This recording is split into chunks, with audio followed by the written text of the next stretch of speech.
everyone, and welcome back to part 9 of NieR Replicant. Still on playthrough A, I do believe.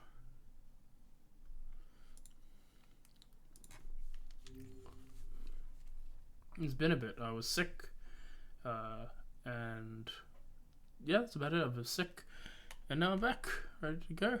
Last time the king of Facade got married, and then our friendo got killed by wolves. Now we're stopping that.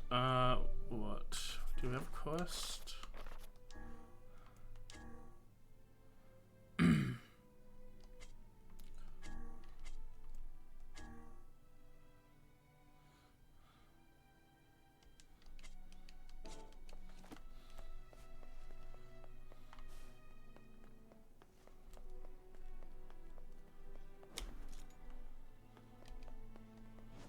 I want to go to... See if I can wait. Let's just do the mission while we're here.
Are you ready for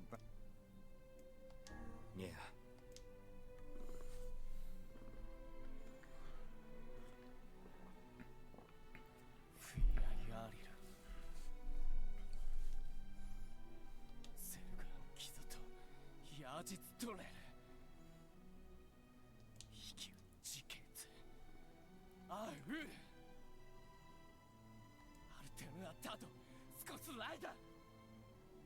madness?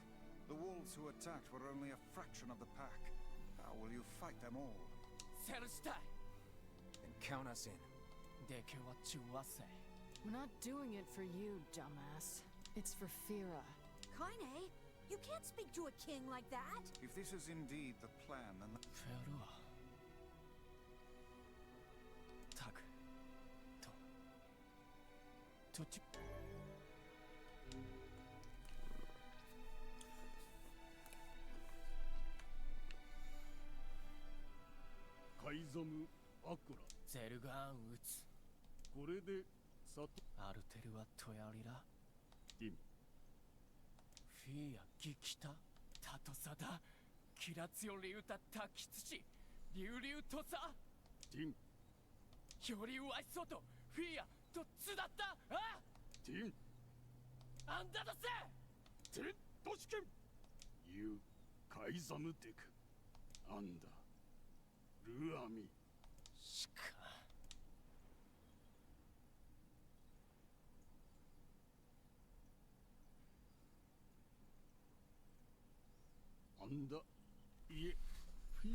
押して。キルたちエククギリスアーガイ。え？カイザムより生きおつじでくご。ユラ。カイザムチツストジおわくれたしより。こうだだ。ちより歌い。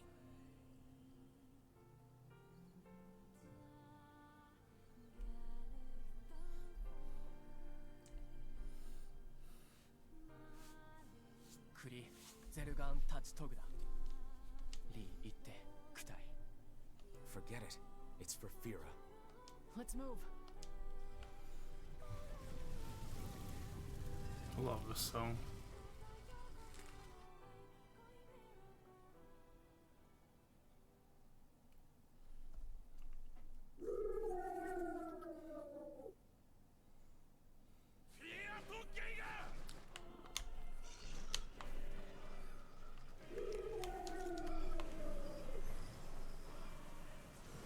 The wolves appear to be targeting the king. セゲルダカイザム。カイザンジケオリ。He seeks the king of facade.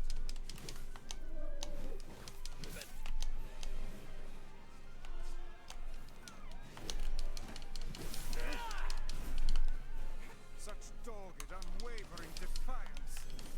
Why do these beasts hold so much rage? The smaller wolves are not infected with shades. But as for the leader, If even one shade is here, then I have to kill all of them. ザルツ、ゼルガン、ストトカンコ。カイザムルトナ。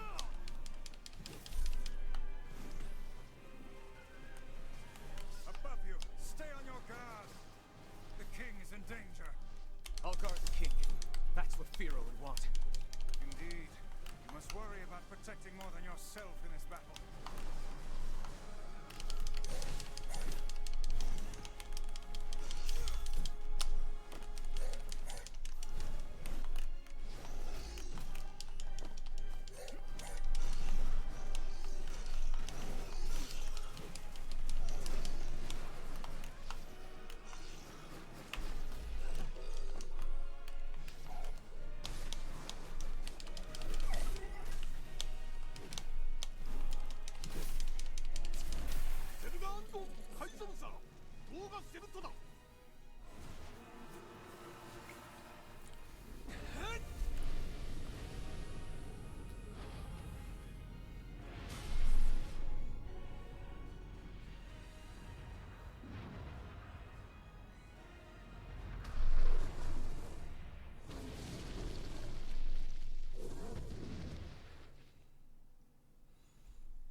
Nice. The loyal Cerberus.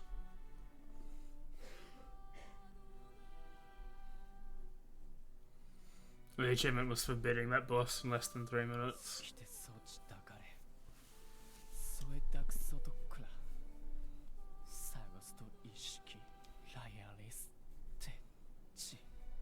I believe that young Fira was perfectly content with the life she had.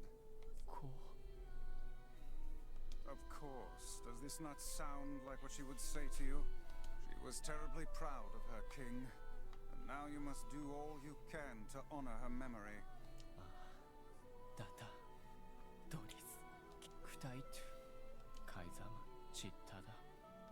that another infernal rule? 裏のペルは鳥あんた年々ロフィア The poor king. This is all the Shade's fault.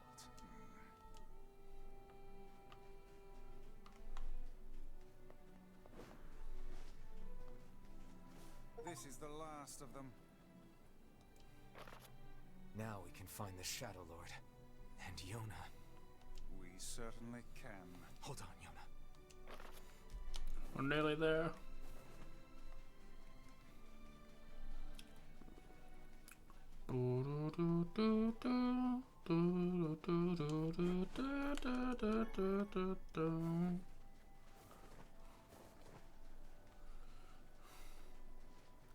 We should return to Popola and see if she has any final words for us.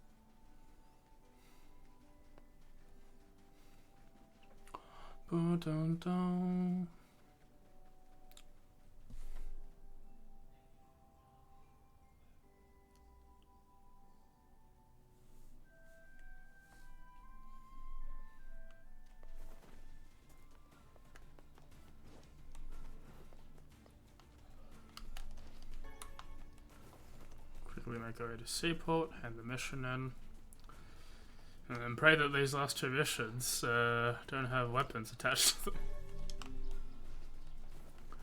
Dun, dun, dun, dun, dun.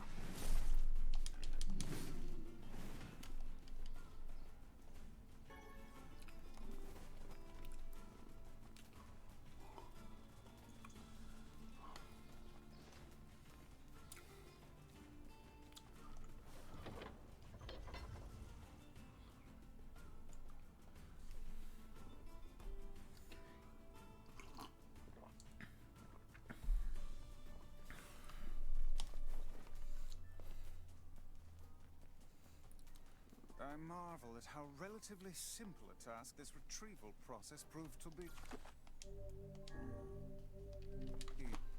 It is almost as if someone deliberately set us on this path. You're overthinking again, Vice. But I don't care if it's a trap. Yona's waiting for me and I'm going. I see.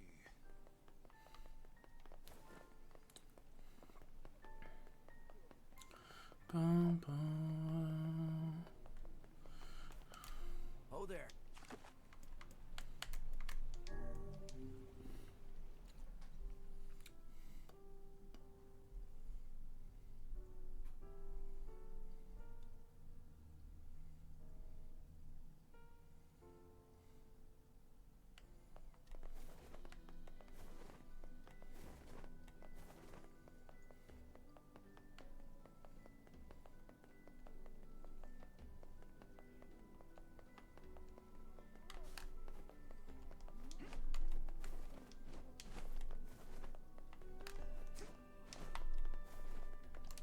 I delivered that. Hey, thanks.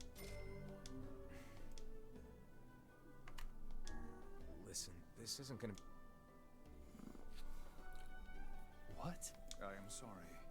If I would have just called her over here sooner. Probably best to leave the poor. Yeah.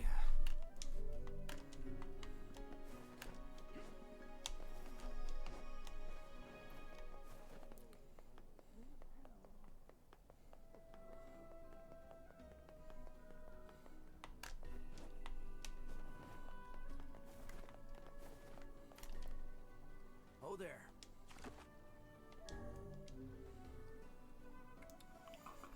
Da, da, da, no, no, no, no, no, no, no. Just see if we've got any side quests. Nothing coming from the tavern.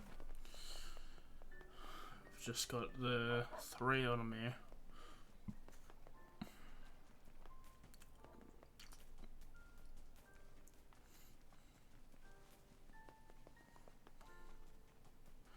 Ba-da-dum-dum.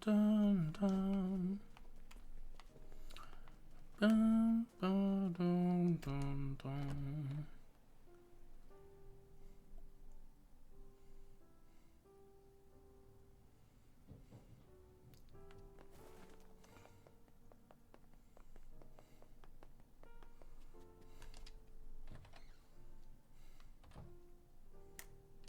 You're really gonna do? The whole village is buzzing and I guess it's really I'll bring her back. Yeah? Nothing. Popola just loves to worry. Anyway, you be careful. Yes. Thanks.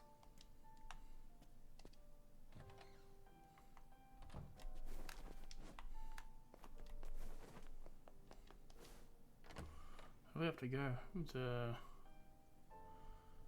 the old ruins.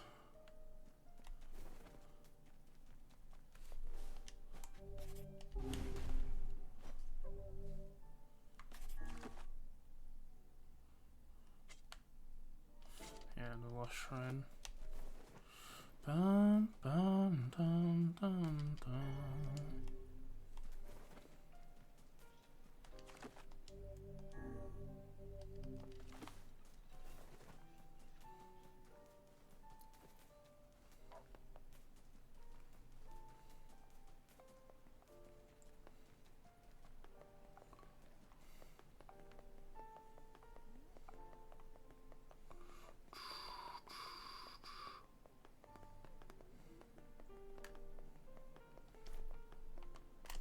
Oh there.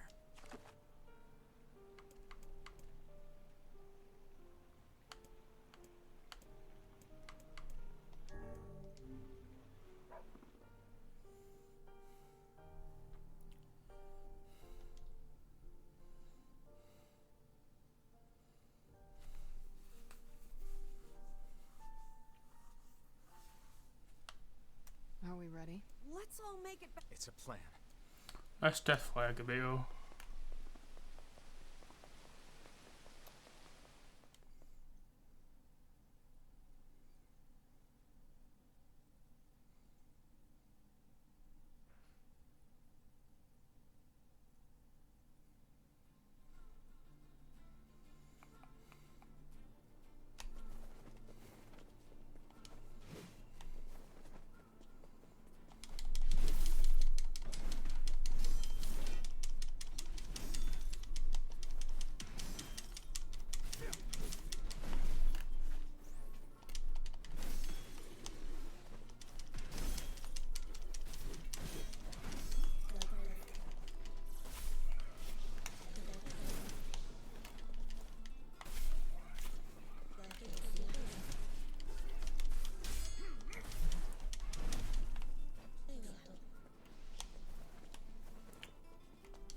Ba-da-da-da.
inflicted 50% of all the words.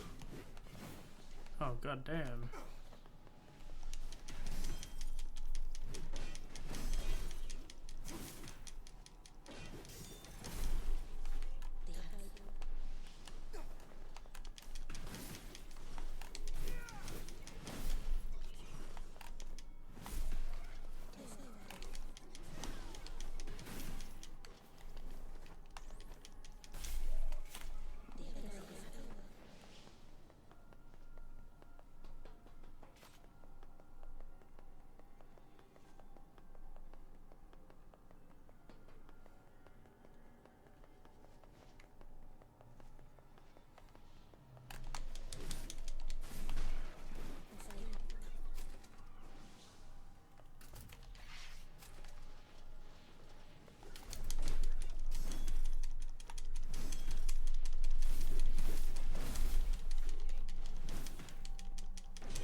Oh, fuck, man, bad.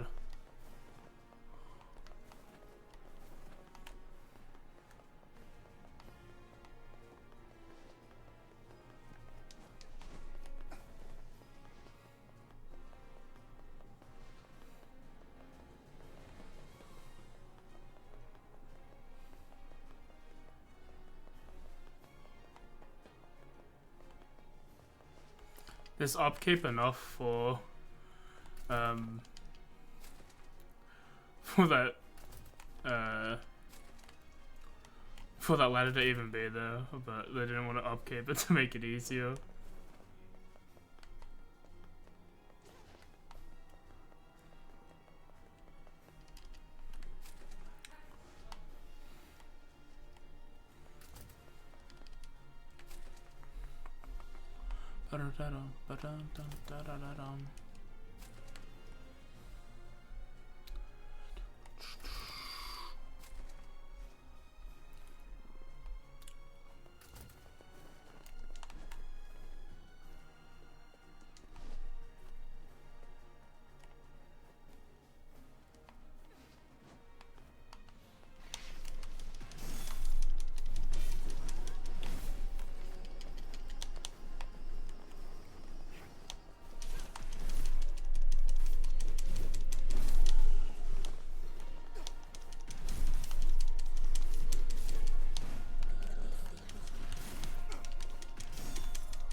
Oh, please.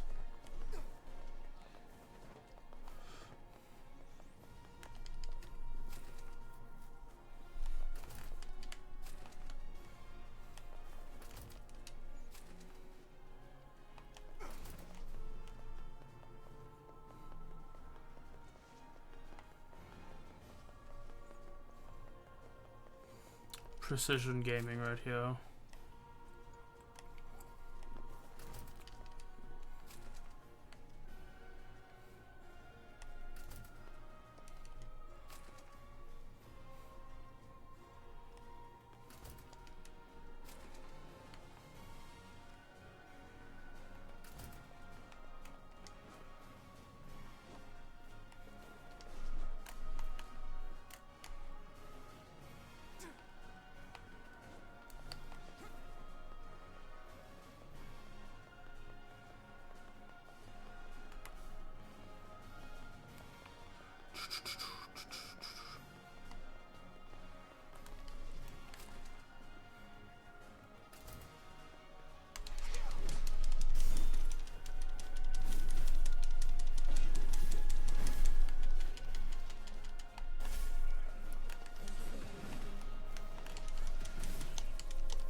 To kill them, but just check if anything is in here.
but I find it strangely nostalgic. Yeah. This is where Vice and I first met. And first fought together. Wow! This is where you used to live, Vice? Well, yes, I suppose. In a technical sense. Pretty nice digs for a floating magazine. At least it was free from annoying hussies like yourself.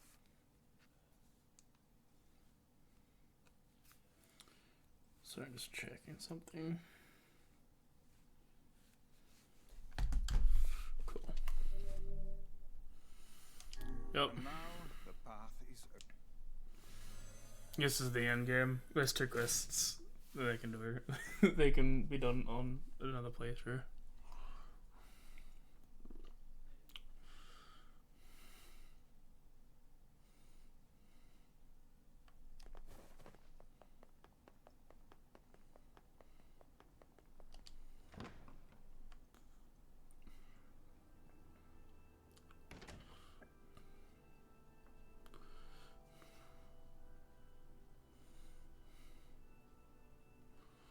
This is the end game.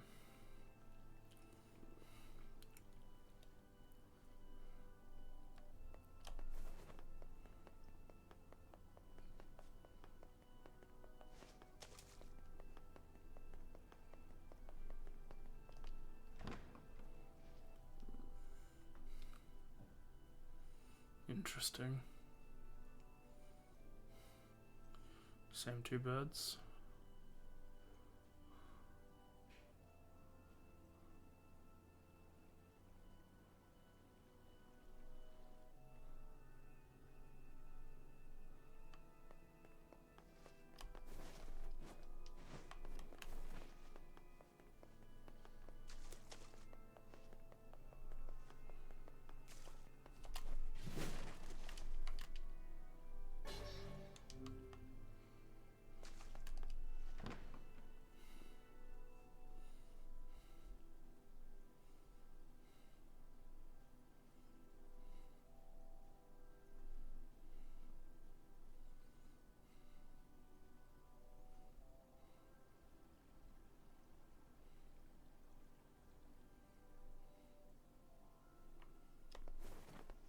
Okay, hold on.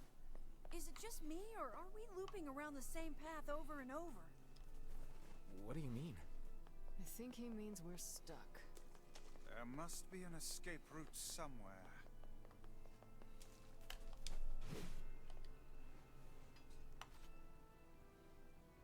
To whom does the true voice speak? To whom does the true form show itself? You must answer. It can talk! I ask, why did humans disappear from the world? The hell is this? I believe this is some manner of password. Password? Yes. I feel confident I've...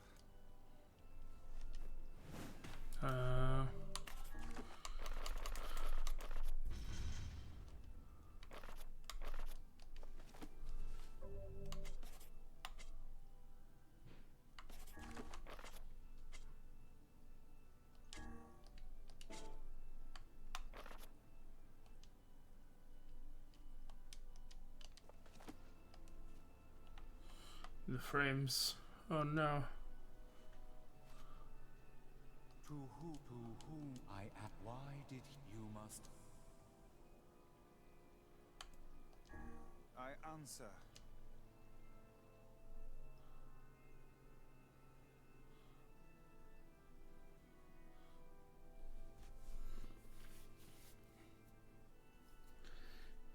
If it's a different question, then I was wrong.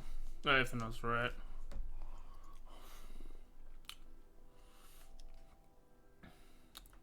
Blast. Yeah, the black disease. I don't remember where I heard this from. To who I ask, why did you must... I answer because of a black disease. I ask, how can humans extend their lives?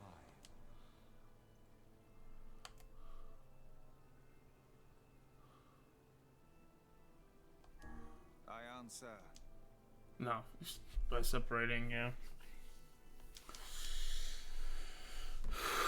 We can skip it now at least, which is good. That was my first guess too, the one that I didn't pick.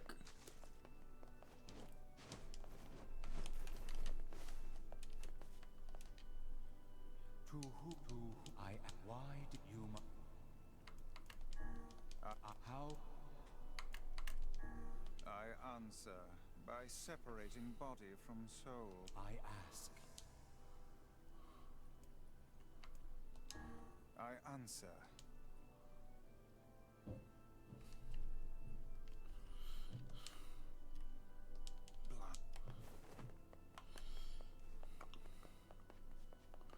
Look at that boot. That's a good butt. To who why did you must how can you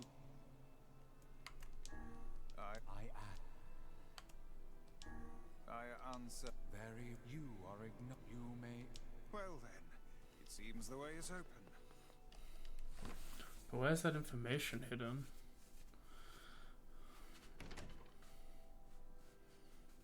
Yep.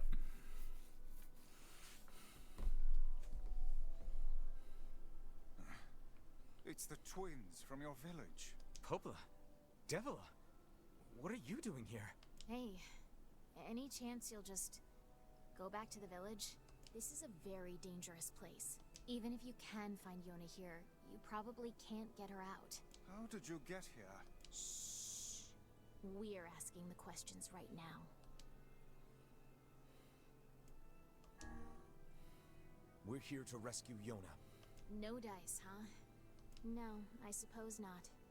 How sad.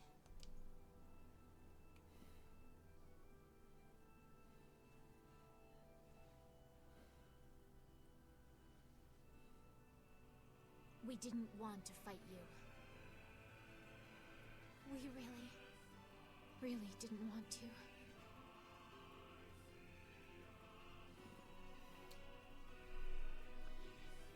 Devila, what's happening? Sorry, but this fate was predetermined. Still, we spoke to truth. We really wanted to avoid this if possible. We were hoping to put it off for 100 years or so. Until the next generation came along. What are you talking about? Are they shades? I don't think so. It's a lie. I don't believe it.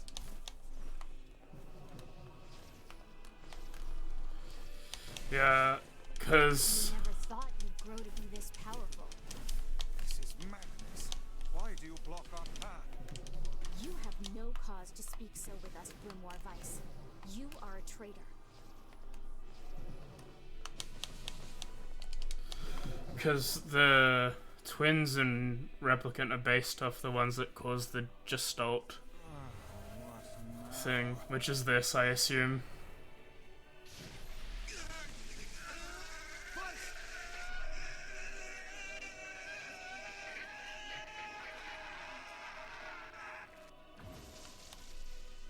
They copied my powers. Shit on a shingle. They can use the sealed verses. Of course we can. The power came from us in the first place. You were simply loaned a small portion of it. Guys, are you alright? Popola, why are you guys doing this? Why are you siding with the Shades?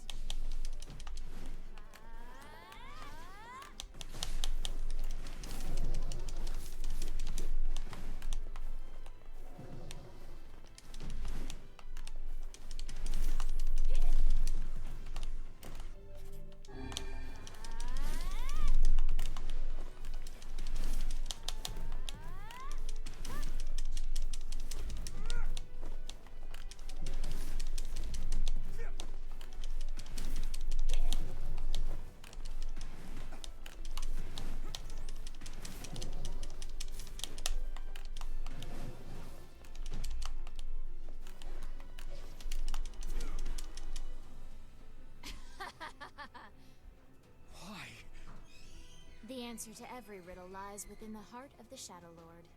The Shadow Lord? So you've been on his side this whole time? You must search for that answer yourself. You've got to face your own truth now. Please, enter the Shadow Lord's castle.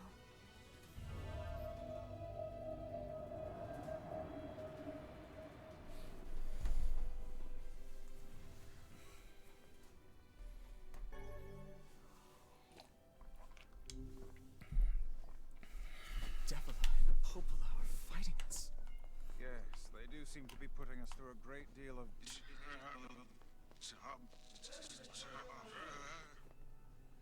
You okay, Vice? how odd. For long years, my mind and tongue have been my greatest assets. But now the latter seems to be... Vice? Do not look at me like that. I am Grimoire Vice. I am perfectly... Yeah, this is the incident that they were talked about in Automata. I think I hear a waltz. I assume.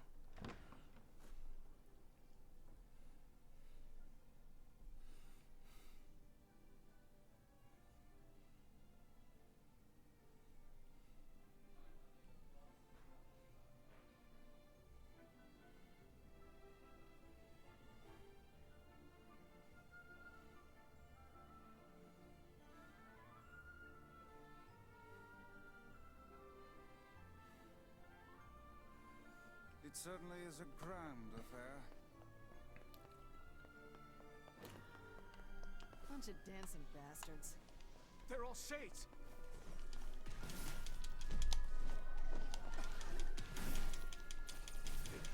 I think we're locked in. It's not like I was planning to leave. Yeah, it's a bit late for that.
won't stop coming!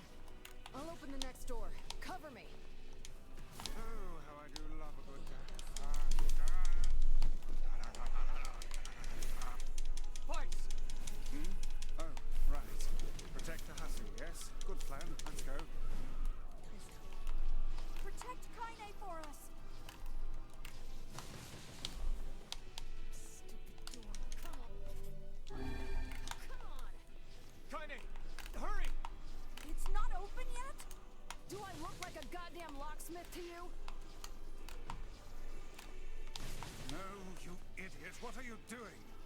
Lock doesn't want to open? Fine. I'll just break it down. Stop, you impatient fool!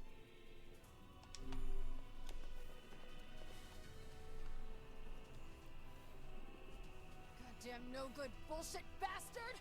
Open the fuck up already! Ugh! Got it. Kaine, look out!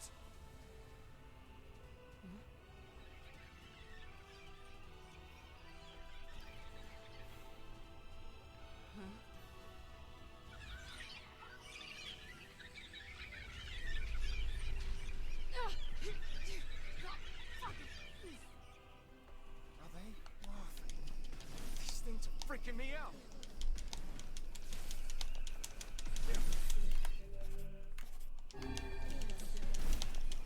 Kaine, what's wrong? We need to help Kaine!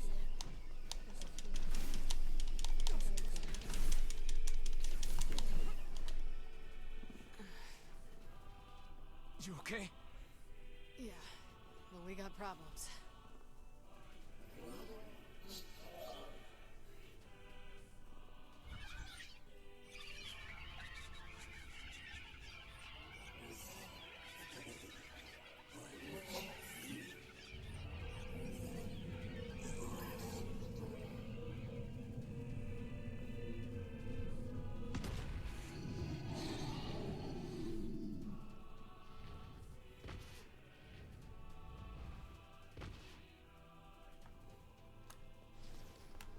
We don't need forgiveness, asshole.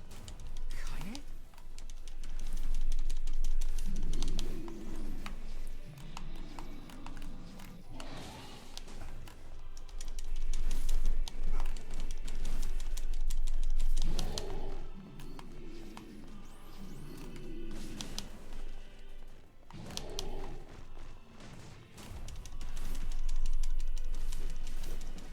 How should I know?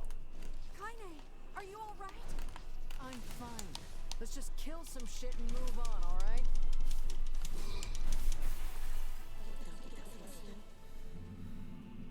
Damn shit. Oh dear.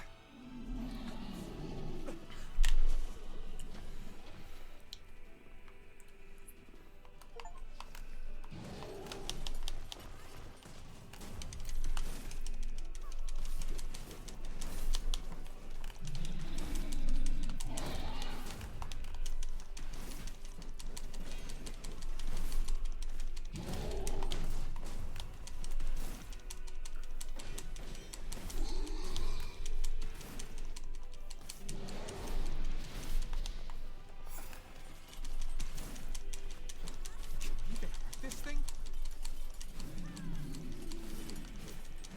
Fuck! Oh no!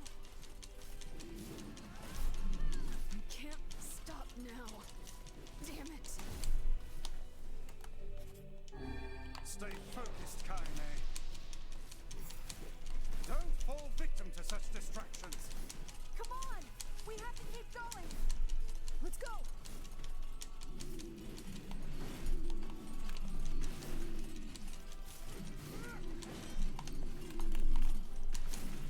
This way. Move.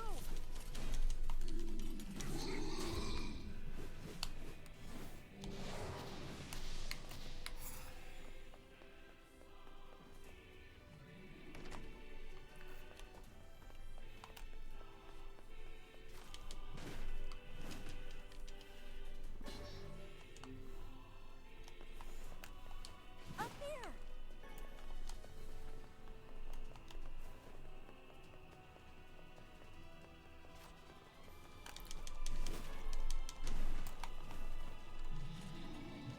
How can we deal with this thing?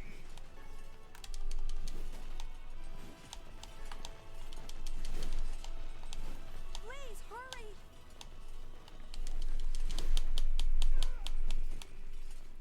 Of course, we get trampled dead.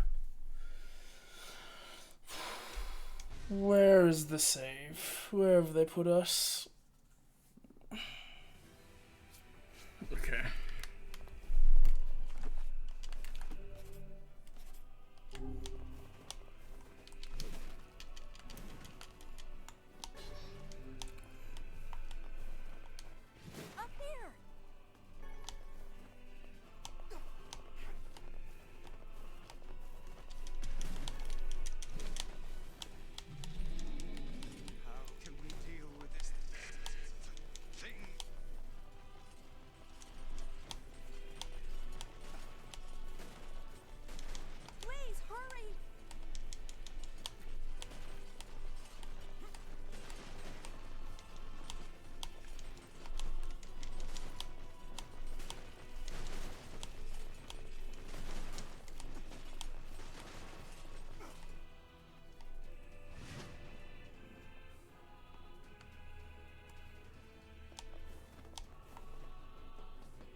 傘程度とちいるとって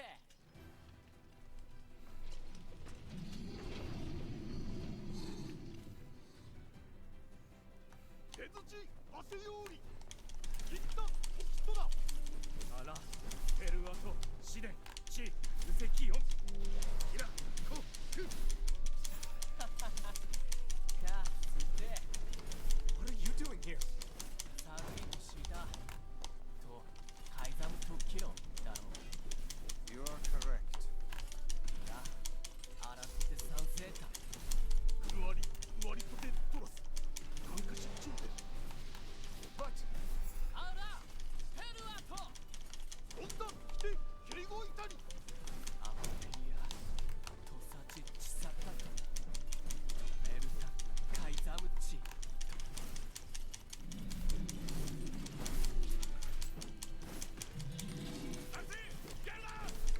えカッカー奇跡おあ hey, stop! Let me go! Stop it! Damn it! King, no! ギ後でアリクラーサ開こう No! Open the door! You can't fight that thing on your own! タラゆくくおタオキアルタビエトクルトこっちいる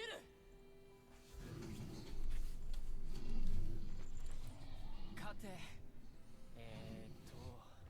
ケータルイトエチケロアルテリアだせギウジー各石技師真鍮カレルタ海山テラスあんだあらたてウラーヌペルアとチラーヌカイマルトトラチ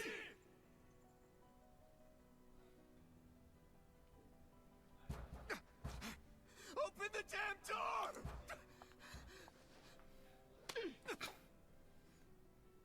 Knock it off already. Let's go. Kaine. He's fighting for you. And for Fira. Don't let him die for nothing. My friend.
Devila Popola Oh, look.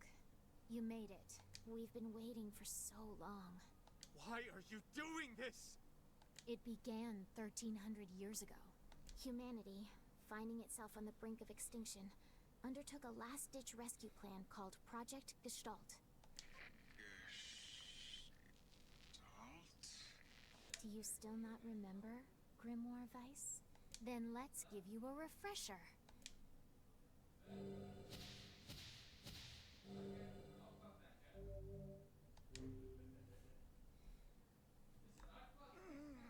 Vice! My mind. I remember. Devila. Popola. You are not human. In fact. Oh no. Yeah, sometimes the truth can be a real bitch. You want to finish that thought for him, sister? All of us. Every person standing in this room are mere shells created by the true humans. What are you saying? You still don't get it? You aren't human. So then humans, I mean, the true humans, are extinct? No, they still live on. You know them as shades. Each shade is a twisted remnant of what was once a human being. Crazy, huh?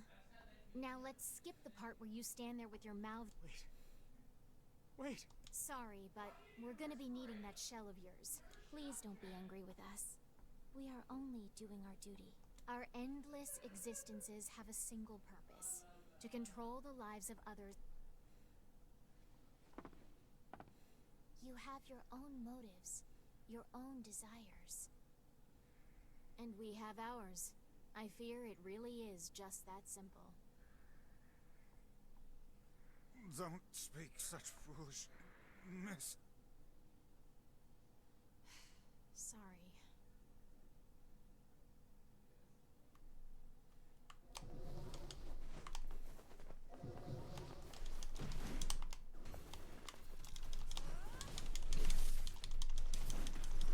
You and us, we're the same.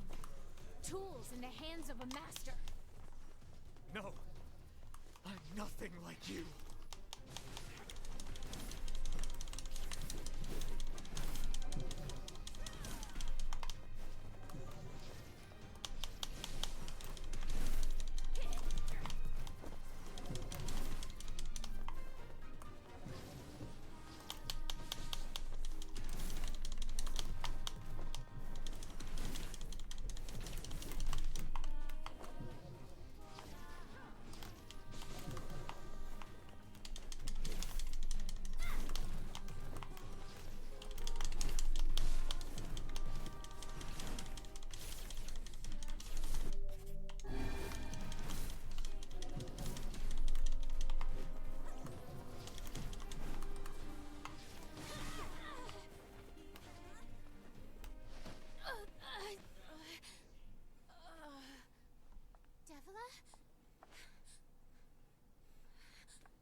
Devila?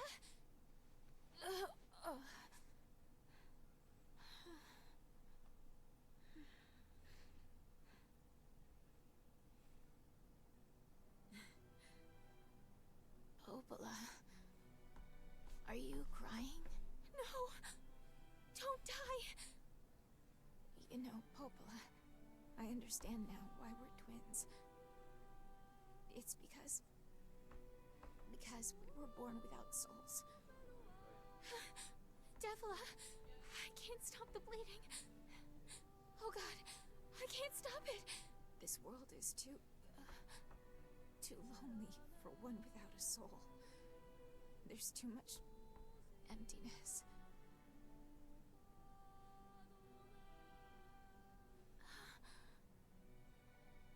Our souls are missing. And yet somehow our tears still work. It's kind of weird. Sorry, sis. I love you. Devila! Devila! Don't you go! No, no, I can't be alone! Devila!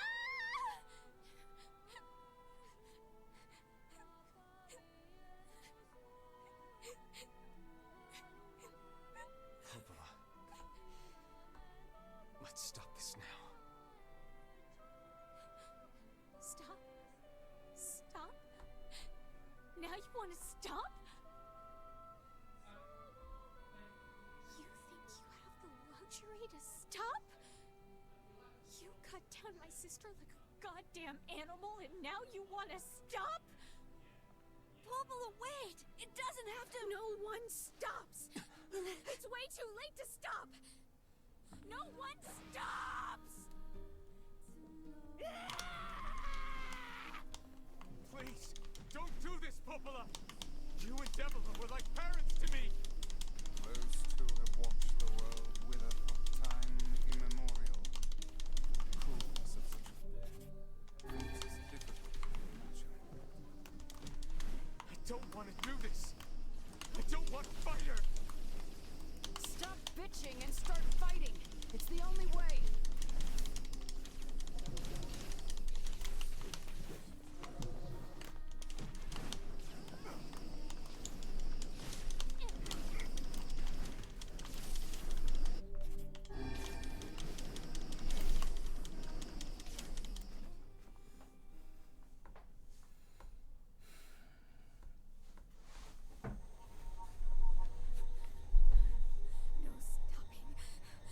stopping ever.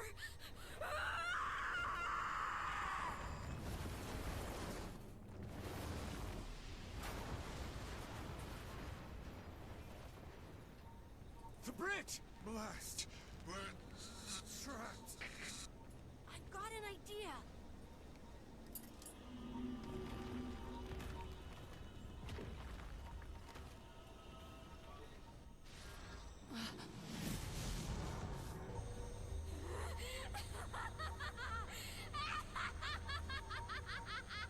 I fear we're done for. It'll be all right.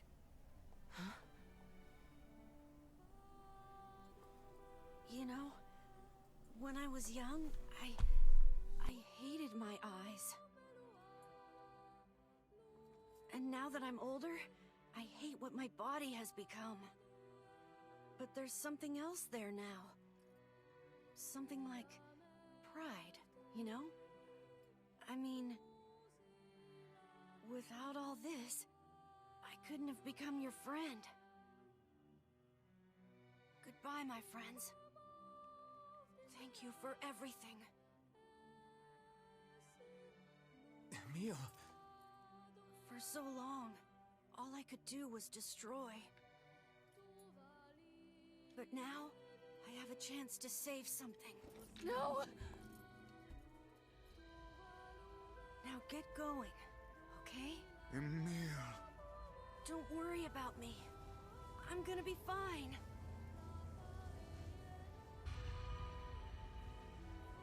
Emil!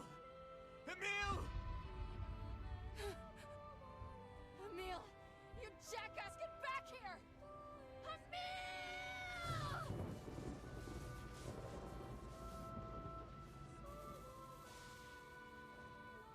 Oh dear. Kaine's so unstable, and Vice can't stop arguing with people. I hope they can hold it together once I'm gone. Well, I guess they'll just have to learn.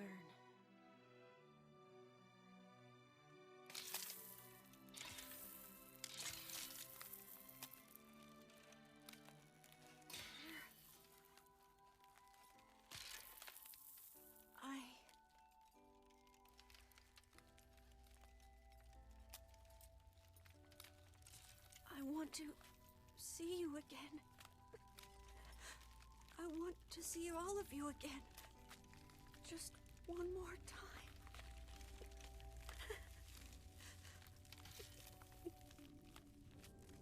I'm scared. I don't want to die.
Let's go.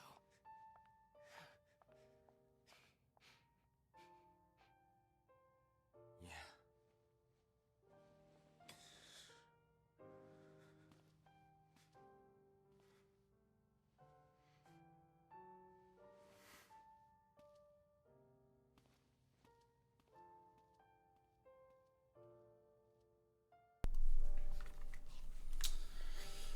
But boy, fuck.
Yona!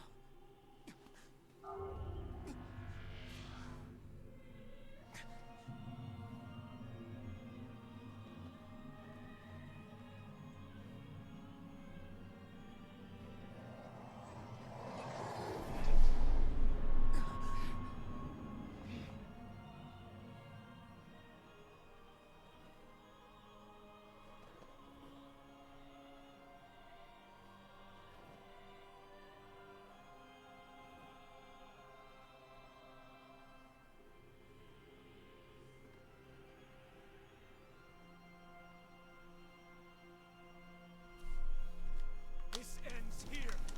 Strike hard. Hold nothing back.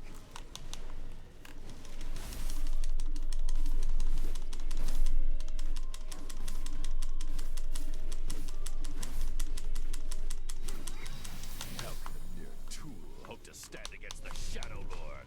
Don't speak in such a manner, fool. I am nothing like you.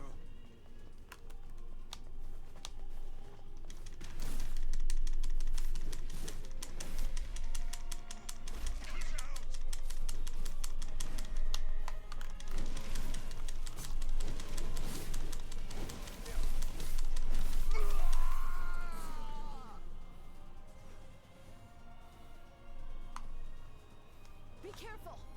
I know!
brother. Yona.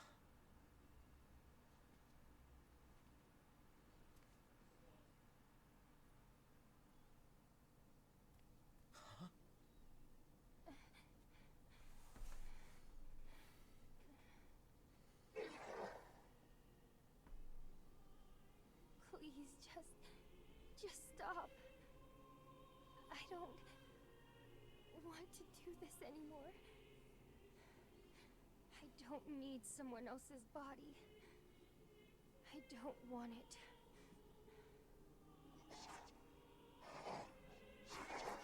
There's another girl inside this body. I can hear her. She won't stop crying.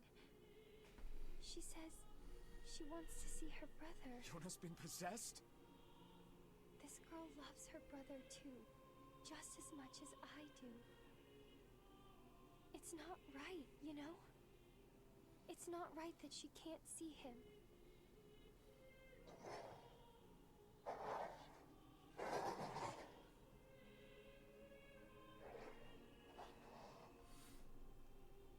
They start from the start of the game.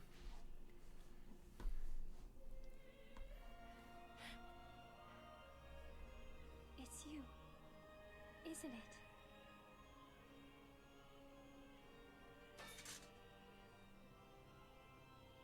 Yes, it's me. Let's go home.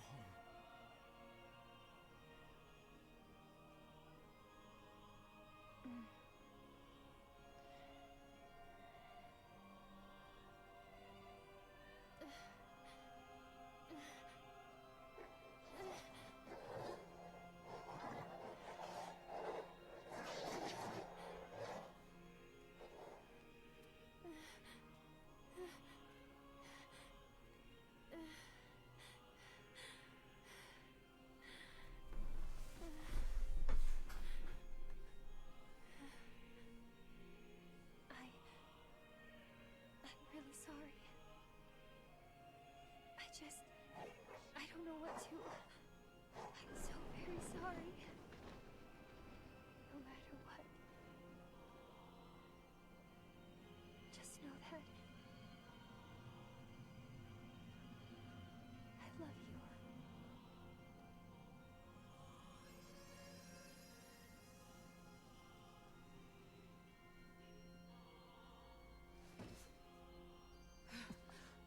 Hurry. The shade that possessed her is gone.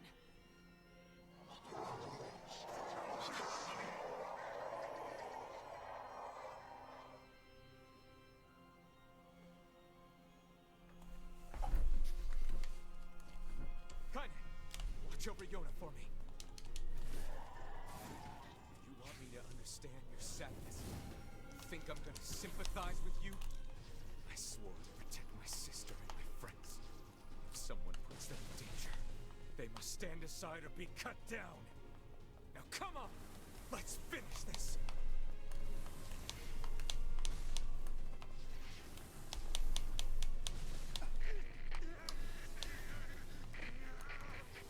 Weiss, what's wrong?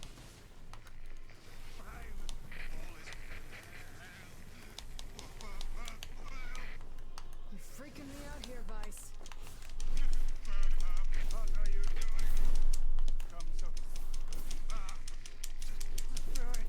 Strike the killing blow!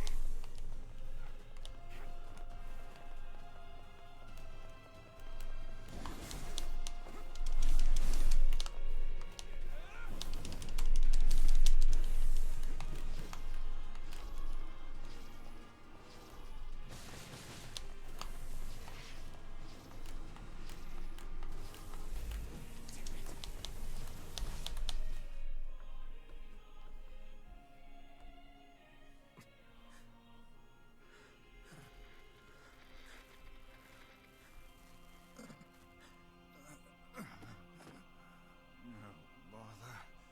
One moment, please. You okay? Fine, just fine. Alright, no, I'm not. Weiss, It seems some headstrong idiot has decided to push me beyond my limits. I should have taken that job as a cookbook when I had the chance. Vice. Sorry. Sorry. Only joking. I hate cookbooks. But... Let's go. Out of the way. I have one final task to fulfill. Where are you going? Why, to stop him, of course. But after that, it's up to you. Only you can see this battle to its conclusion. I wish you luck, my friend. You can't. I swore I'd always fight by your side. You are an exceedingly stubborn lad. You know that, yes? Perhaps that's why I've so enjoyed our time together. But I fear this is where our journey ends. Vice! Oh, and remember what I told you about using my full name. Well, forget it. I've grown rather fond of Vice. Vice. I knew you'd come around. Don't let it go to your head now.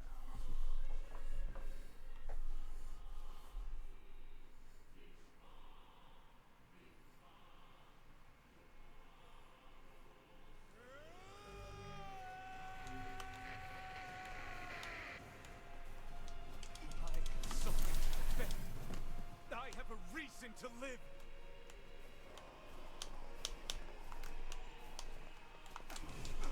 Shut.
Is Fiona all right?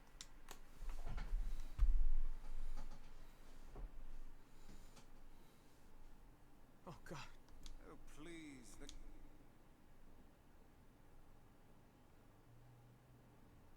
Vice? Where are you? Are you okay? I am as well as can be, considering I have lost my physical form. Doubtless my voice will be the next to... Your sister is safe. Do not mourn her, and do not give up her... How? Use your memories. Present her with proof that the two of you live. Typical.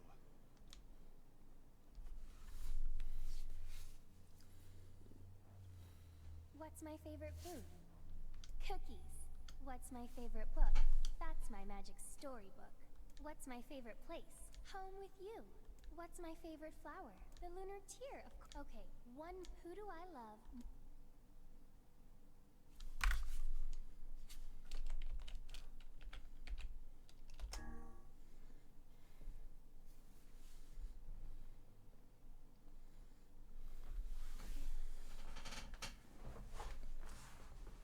Is that you?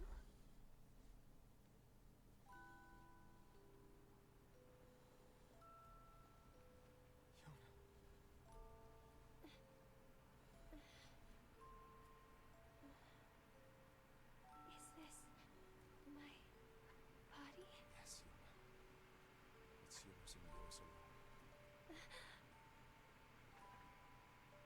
You look bigger than before. Like you've grown up. Yeah. Guess you haven't seen me for a while. Have I been asleep this whole time? Something like that.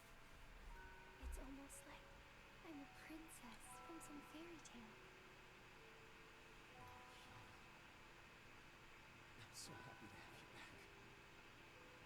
Me too.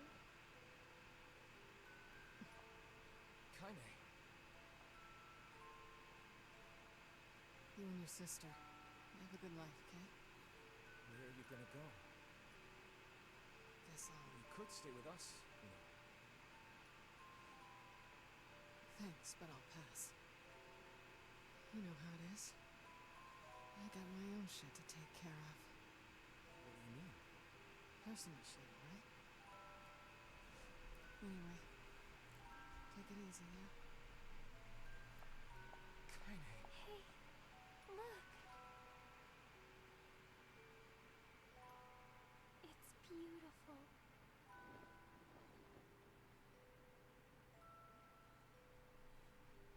For the longest time, I heard someone telling me how they wanted to see the light.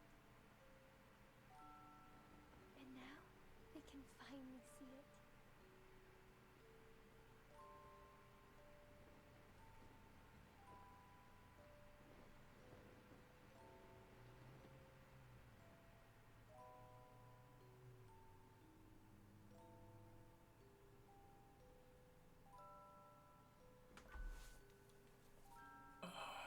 It's a good game. I wonder how Route B is gonna be. If that was Route A, with all of that.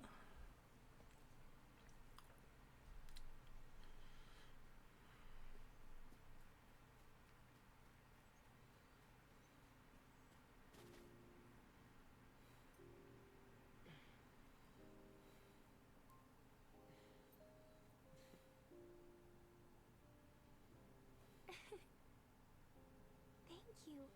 I love it.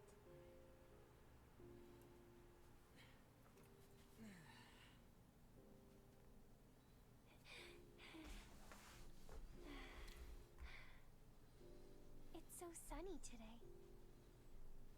Yeah, it sure is.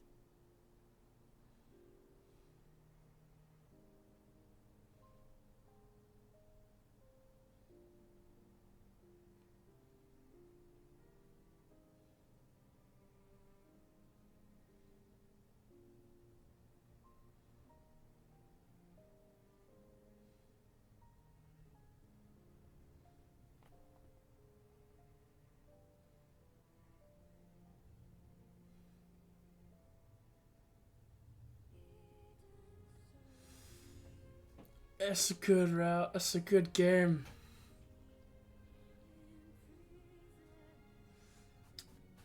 I'm gonna let this play out. I'm gonna quickly go to the bathroom and be back to talk more about everything in a sec.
I'm back.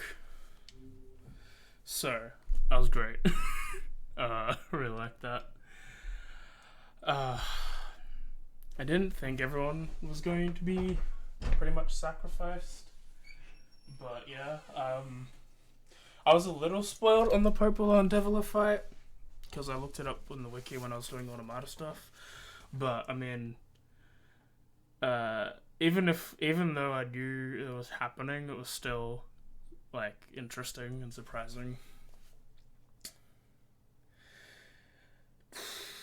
That was a pretty big, like, that was like, everyone is gone sort of deal. I think at some point one of the routes is going to be more sympathizing with the Shades, maybe. I'm not entirely sure if it's going to go like that, how I think, but I think it's gonna be a good time.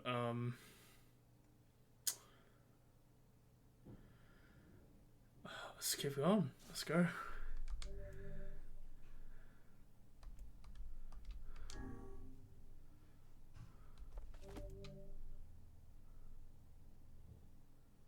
Exit the clear data save screen.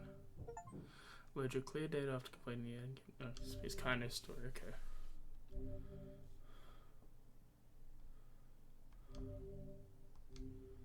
Okay. Oh, okay, so Route B is Kaine's story. Interesting.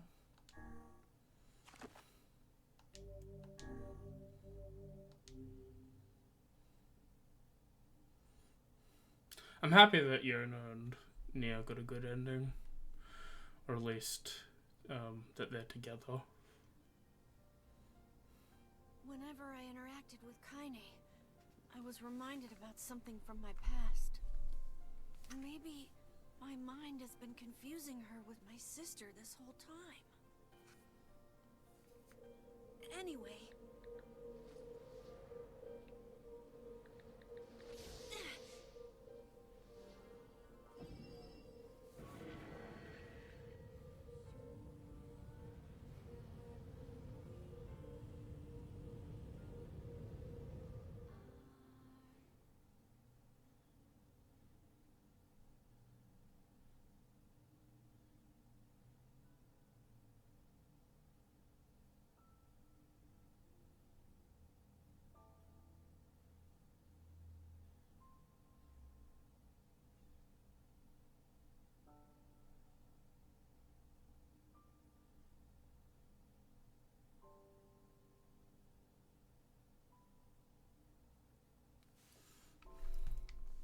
The sound of the rain for the village, a steep cliff that surrounded the area, magnified sound, causing even the slightest drizzle to rattle like a thunderstorm.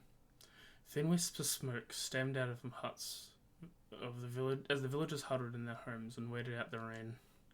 A single child, however, had braved the downpour and was now wandering slowly toward the wooden hawk-shaped weather vane at the center of town. The wanderer reached the vane, which had existed for as long as any could remember, and stared.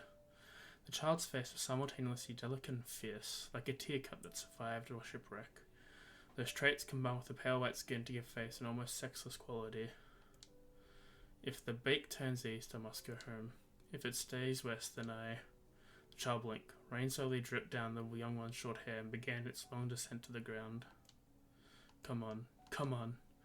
The child felt a salt breeze and watched as the vane slowly creaked to life. Spinning this way and that for a moment, it finally settled with the beak pointing firmly toward the east. East? Really? Before the vane could move again, a jagged rock came spinning and tumbling through the air, striking home against the child's head. The force of the blow dropped the child to the ground as the hailstones began falling all around. Oh no, they found me. A heartbreaking smile crept across the child's face as the stones continued their assault. Through the rain, the sound of multiple footsteps grew before a loud voice rang out. Yoo-hoo, Kaine! The voice belonged to Demo, the worst of all the bullies in the area. As Kaine struggled to stand, a final stone came skittering through the mud and bounced against her foot. Blood oozed from a cut above her eye and blurred her vision. But she could not make out the shapes of Demo and his usual gang of idiots. The boy seemed taken aback for a moment, Kaine seeming indifferent to the blood dripping from her face, but quickly regained his bravado. What's up, freak? You like the rain? You like getting all wet, or did you finally try to decide to run away from home? Though she knew it was futile, Kaine turned to leave. Before she could get more than a few steps, the other children scrambled to surround her, cruelty burning in their eyes. Kaine knew that those were the only eyes on her. The tormentor's parents watched from the safety of their homes. She was attuned to the sensation. It was one she had experienced many times before. While some villagers simply turned a blind eye to the actions of their children, many encouraged it openly. In a society ruled by superstition and fear, Kaine was something to be hated, and if possible destroyed. I didn't say you could leave, freak. Demo's words chewed at her like a worm through an apple. He can't hurt me, she lied to herself. Be strong, be brave. He can't hurt me, he can't hurt me, he can't. Oh look, the little freak is gonna cry. What's wrong? Are you sad that everyone hates you and wants you dead? Kaine prayed for the rain to flood down, carry her away from a world that seemed to have no place for her. But if there were gods, they chose to ignore her. As Demo crept ever closer, the clouds began to thin and the rain slowed. Even the weather hates me now. I'm useless, I'm a failure. I wish Demo's rock could take my head off. Kaine couldn't meet Demo's glimmering gaze. She lowered her eyes and stared at the muddy ground below. The bully moved forward till he was inches away. She could smell the scent of old meat on his breath. The boy grabbed Kaine's face with thin fingers and yanked it upwards. She tried to run away, but he forced her gaze back and jammed his thumb against her eyelid to pry it open. Show me. No. Did you just say no? Demo grinned evilly. You don't say no to me. No one says no to me. Not even taking his attention away from Kaine, he called for his cohorts. Come on guys, let's give the freak what she deserves. As soon as Demo finished, kicks and blows began to rain upon Kaine. Demo paused, still grinning as Kylo came to a ball, trying to make the pain stop. I don't get you, freak. What you acting like a girl for, huh? Everyone knows what you really are. Kaine ignored the question, choosing instead to stare at the weather vane. Continued to pull east, as if supremely confident about the future it had chosen for her. Go home? Yeah, that's a funny joke someone dead parents and no home to go to. Freak, chanted the children. Freak, freak, freak. Kaine closed her eyes and listened to the rain, waiting for the pain to start again. As the clutching the hands of the villagers' children closed around her, she bent her mind to the sound of the rain, letting it become her world entire. The rain fell, but the pain never came. Only when the laughter of her tormentors turned to terrified cries did she dare open a single blood-caked eye. Kaine was shocked to see Dino sprawled on the ground, holding his head and screaming in pain. She could see blood welling in the spaces in his fat, twisted fingers. Oh my god, he's crying, he's actually crying. Deprived of the leader, the other children glanced back and forth between the cells, as if something waiting to step forward and take charge. When no savior emerged, they began to uneasily shuffle away from Kaine. But the young girl was the least of their concerns. Instead, their attentions were wrapped on the ancient woman standing a few feet away. After struggling for a breath for a moment, she finally spoke in a voice thick with rage. Hurts like a bitch, darn it. Now I suggest you scatter before I throw another one. And if any of you little bastards ever touch my Kaine again, I'll do far worse than you throw a rock. You can count on it. The old woman crouched down, gently touched the hand Demo was using to cover the wound. Before he could protest, she ground him to the palm of the wound and twisted back and forth. Ow! He screamed, leaping to his feet. Stop it! What are you doing? Quit whining. Ain't no one ever died from a scratch. Hit me with a rock, you stupid bitch, a huge one. That thing could have killed me. The old woman shrugged. Death is the best cure for stupid. Demo's fist twisted with rage at her words. Locking his eyes on Kaine, he took a step backward, spat on the ground. Get out! Leave this village! No one wants you here. Either of you. Seeing the old woman grab another stone, Demon and his companions turned tail and ran. As they fled, the old woman grabbed her side and barked a single laugh. Ha! Look at the fat boy go. Guess he's healthy enough to run away from a fight. The woman's smile faded as she turned attention to Kaine. Kneeling down, she removed her shawl, placed it on the young girl's shoulders, then produced a cloth from the folds of her dress and began blotting out the blood of her forehead. Oh, Kaine, she said, why didn't you fight back? You're stronger than that lot. Her words of her grandmother stung Kaine, and she turned away. Don't be nice to me. I don't deserve it. Nothing matters anymore. Her tears held in check for so long finally began to fall on the muddy ground below. Everyone hates me. They think I'm cause bad things to happen. They think I'm a freak. I wish I was dead. As Kaine's tears turned to sobs, she felt her grandmother's hands on her shoulder. Her advanced age and diminutive size, she was a woman of surprising strength, and Kaine found herself unable to turn away. Don't talk like that, girl. It's a river wide and deep that flows between the realms of this world and the next, and it grants no mercy to any attempt to the crossing. You've got a duty to fight until your last breath. Understand? The old woman tightened her grip and tried to still the tremor in her voice. You know the pain of losing someone close to you, Kaine. You know because you survived it. As the words hit home, Kaine was struck by the force of her love for the kind old woman. As a young child, she didn't even know her grandmother, but when her parents died, this woman quickly accepted her as her own. Grandma, as Kaine called her, was cunning, vulgar, and quick to violence, and the first few years together had not been easy. But with each year that passed, Kaine and her grandmother had gone closer. It was only now, sitting in the mud with tears and blood caking her face, that Kaine truly understood the depths of their affection. Here was a woman who had seen hard times, who had seen death, who had fought through all the things and somehow emerged on the other side. If anyone could understand it, it's Kaine's pain and loneliness, it was her. Do I make you sick, Grandma? Course not. Don't be an ass. Kaine drew Grandma's moth shone around her body and shuddered. But my body, it's not normal. If I was normal, then Mum and Dad wouldn't... Hush, interrupted Grandma. I will not hear another word of this nonsense. You're my granddaughter and I love you, and if folks have a problem with that, they can just go to hell. With that, the old woman reached out and placed a wreath of dried flowers in Kaine's hair. The skill it took to bend the flowers without breaking the stems, losing a single petal, was remarkable, and the beauty of it made Kaine want to cry all over again. Oh gosh, these are lunar tears. Grandma, you made this for me? Lunar tears were legendary flowers. Most people could live their entire lives without ever seeing one, and yet her grandmother seemed to have collected a dozen or more. Kaine reached up and touched the wreath, as she couldn't believe it was real. Where did you find these? Just stumbled on them when I was out doing the shopping. The woman turned away as she spoke, leading Kaine to suspect the search would be more difficult than she was letting on. The pains she took to construct the ornament, let alone the track down the flowers using this construction, made Kaine's heart hurt. She reached up and gently adjusted her wreath, admiring the way it felt between her fingers. Didn't quite turn out right, said her grandma. She squinted at it. These old hands have trouble with delicate work, but it sure looks good on a pretty girl like you. Kaine blushed and turned away. You think I'm pretty? Of course you are. What a fool thing to say. Thank you, Grandma. Her grandmother smiled. We're going to be fine, you and me, she said. As long as we got each other, we'll be just fine. Kaine took her grandmother's hands in her hands, and the two of them struggled back to their feet.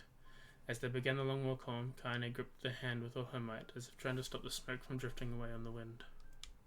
The rain had stopped. Kaine stood beneath the weather vane, watching it spin lazy circles, no longer caring at the direction where it stopped. I don't need to escape. I have a home now. Grandma loves me, and that's enough, even if it's just us against the world. Kaine let her gaze drift past the vane into the cloudy sky. The last faint hints of a rainbow were slowly fading. As she turned her head for home, the light scattered into a million particles and vanished, suddenly taking away on the breeze. Kaine's dreams. Daily life.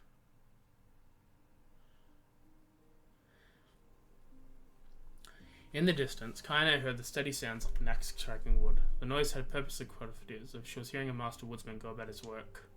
The fire being produced, however, was far from a work of art as could be. Pieces of every shape and size were being flung into a barren yard with wild abandon. Anyone trying to stack such wood would probably die at the frustration before the job was through. Stupid piece of shit axe, Kaine's grandmother flaying her with an axe, filling the air with both splinters of wood and words that would make the worst hardened sailor blush. Grandma, called Kaine. That you, Kaine? Yelled the old woman, taking her eyes off the wood for a moment. Don't get too close, or I might take your goddamn foot off by mistake. She brought the axe down by a piece of wood, sending chippings flying in every direction. One spun past Kaine, close enough for her to hear the whistle, at which point she decided to step back. Once she scuttled to a safe distance, she cupped her hands around her mouth and shouted, Grandma, do you need any help? I can get the water or lunch or a new axe or something. The axe poised to strike again. Another wobbly blow paused in midair. The old woman considered her granddaughter soften for a moment and smiled. Tell you what, since we're doing such a piss-poor job of chopping, why don't you come here and take over so I can get the water? Shades have been restless these days, and I don't want you running into one of them bastards. Relinquishing her axe, the grandmother picked up a long poke with the wooden buckles on either end. Gathering water was by far more difficult of the two jobs, but Kaine knew better than to complain. Once Grandma's mum was set, there was no changing it. Kaine did her best to help with the chores, but Grandma took every task that required her travel to the village. Though she had a long list of plausible excuses, Kaine knew the real reason. She didn't want her granddaughter to be taunted and harassed by the villagers. Once Kaine moved in, Grandma decided to keep her residence a good distance from the area. Out of sight, out of mind seemed to be the best policy when it came to villagers and her granddaughter, and were rare these days when any of but the two of them could be found on the rocky acre of land they called home. Kaine enjoyed the solitude, but harboured a secret resentment that her grandma was forced into spending her golden years in such a place. I'm gonna take a sip.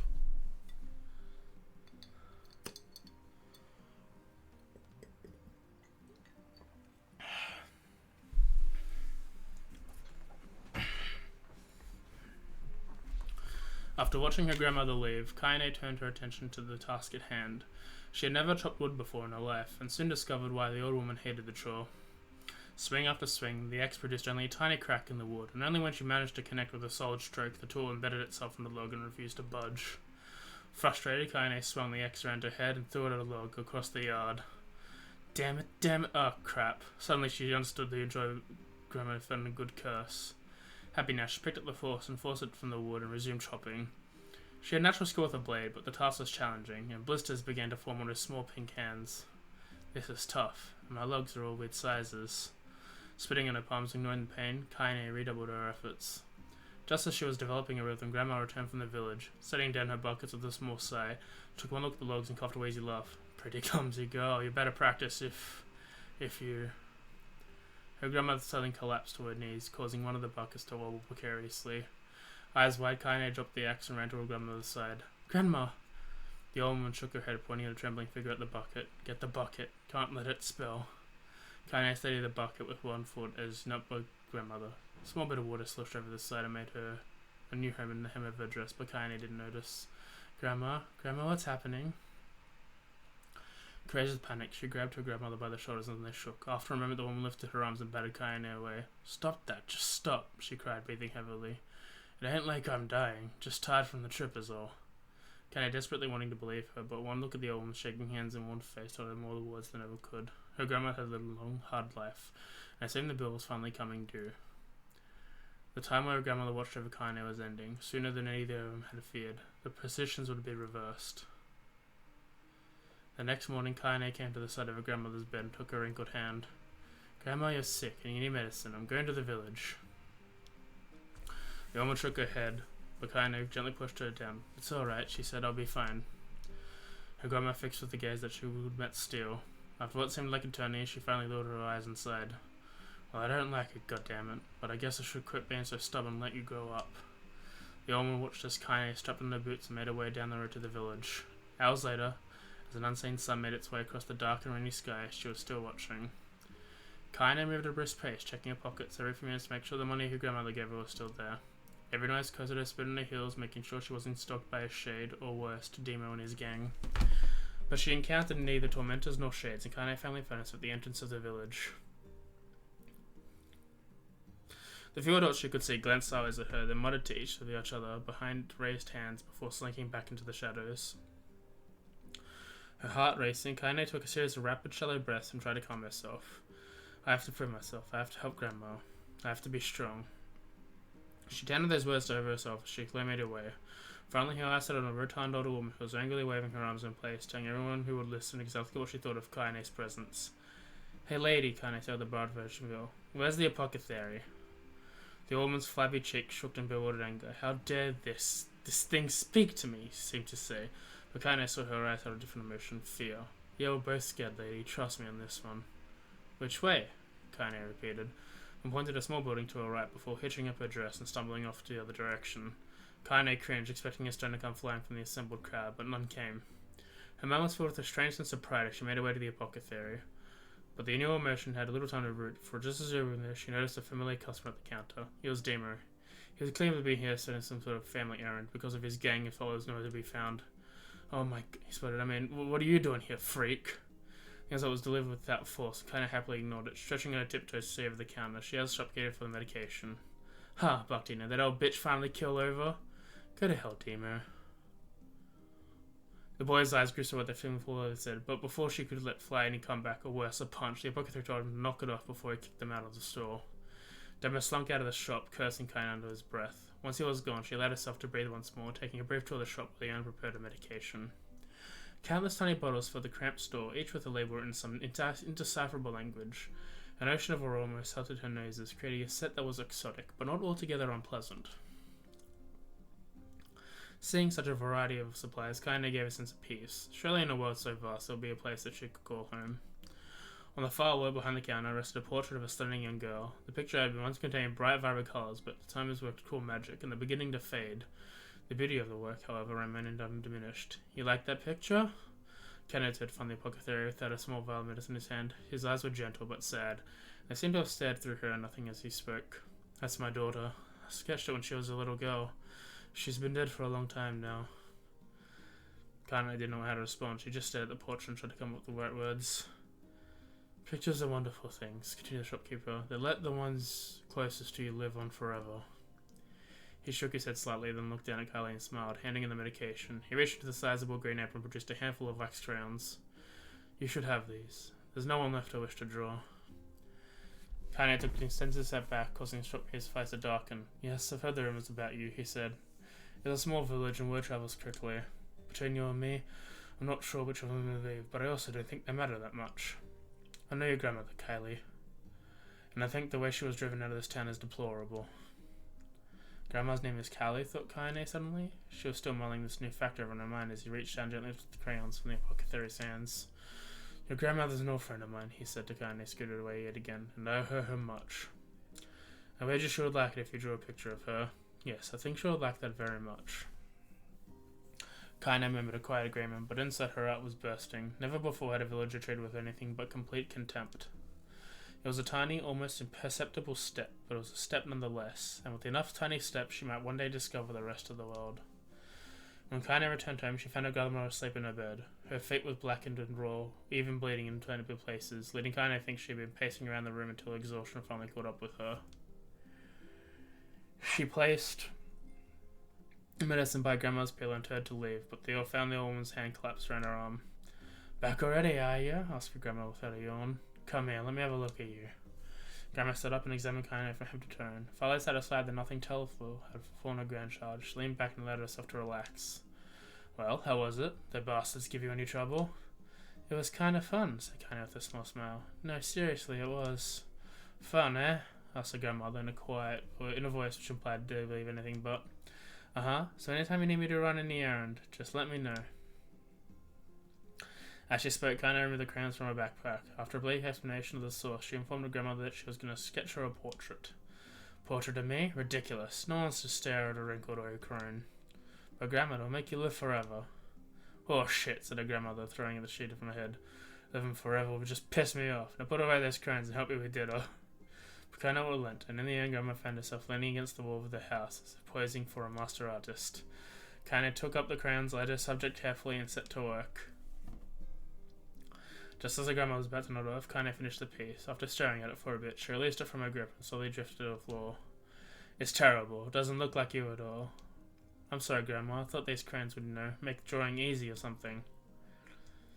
The old woman's eyes are out. Let me be the judge of that, she said, ignoring the pen in her back, reaching for the paper. The sketch could have been a person's face. It could have also been a boulder, a lump of clay, or an incredibly misshapen loaf of bread, all rendered in a chaotic array of colours. The old woman stared at the picture for a long time, then slowly wheezed out a laugh.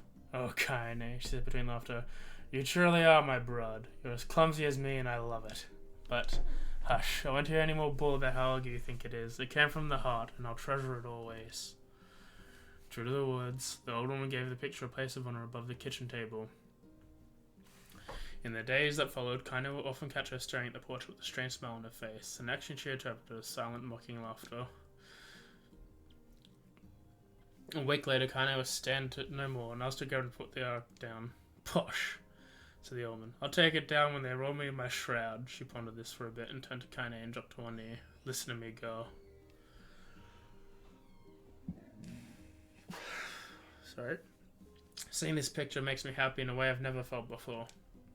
And it makes me want to go on, so that someday you'll feel the same happiness. It was a moment that burned itself into Kaine's memory, a perfect blend of pride and love and joy. And they came together to form a lifelong remembrance. She swore to never forget this moment, to never forget the old woman who had made her place in the world possible. Time moves on. People and memories move in and out of the life like ghosts passing through a hall. But this moment will be different, Kaine swore, because I will remember it forever. Forever. Separation. Kaine listened to the sound of crackling firewood and stared at the black object on her plate. She'd been pushing it around the wooden desk for a god 10 minutes, ignoring the bemused stare of her grandmother.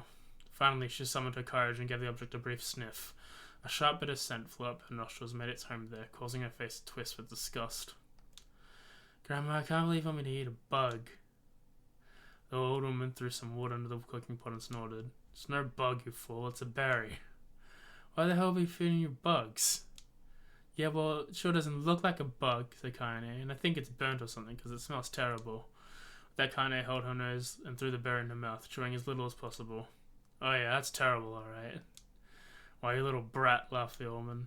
Look at the sass on you. You've been spending too much time with me, and that's a fact. 5 years had passed since the moment where Kaine's grandmother saved her from the bullies.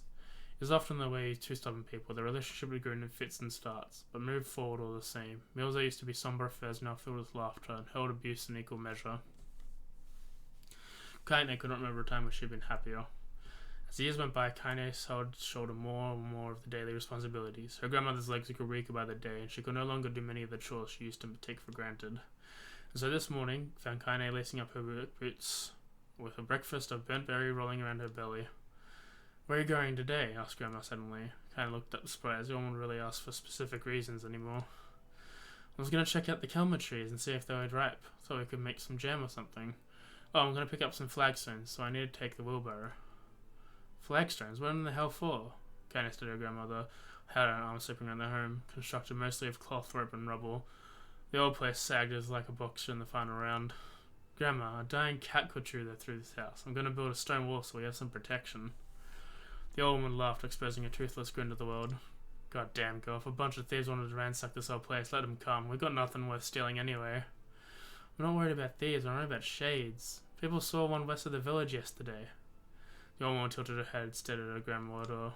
Well, shoot, I don't know why I have to do it today. We can worry about it some other... Grandma, no. If I don't go to Gummo Trees, we won't eat for tonight, you know that. Confused expression passed across the old woman's face, and for a moment she was a small child lost to carnival.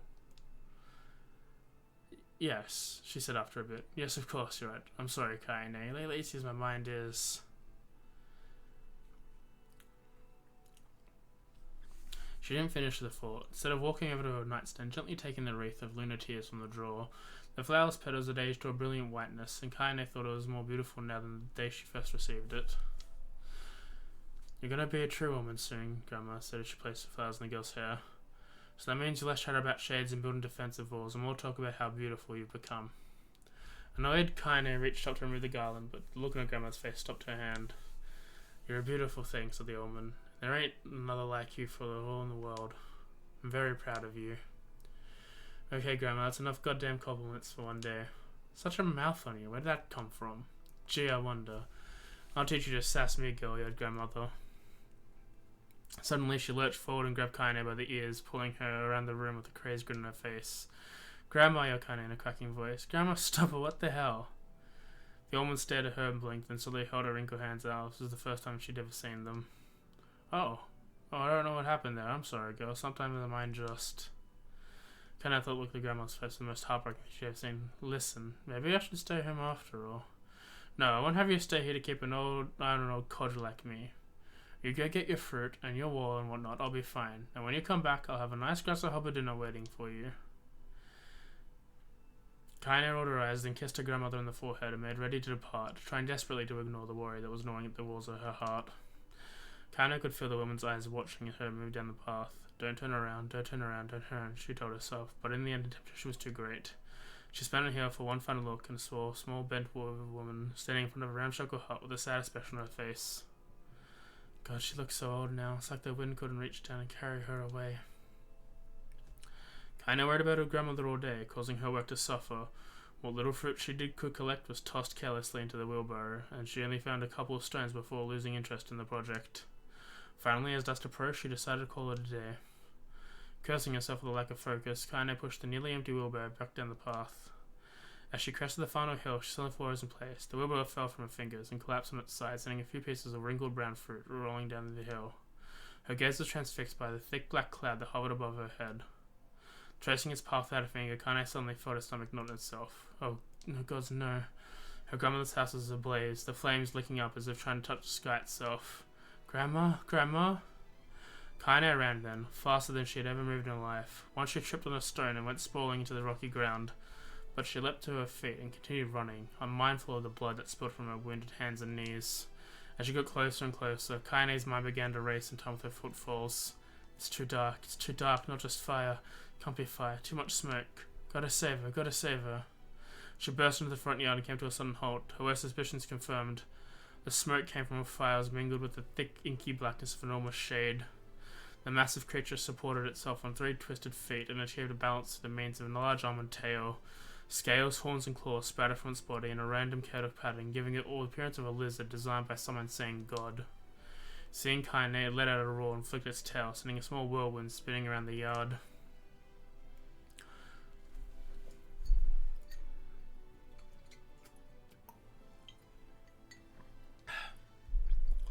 For a moment, the creature retreated into a shimmering inky blackness, as if her mind was unable to comprehend that such a thing could actually exist.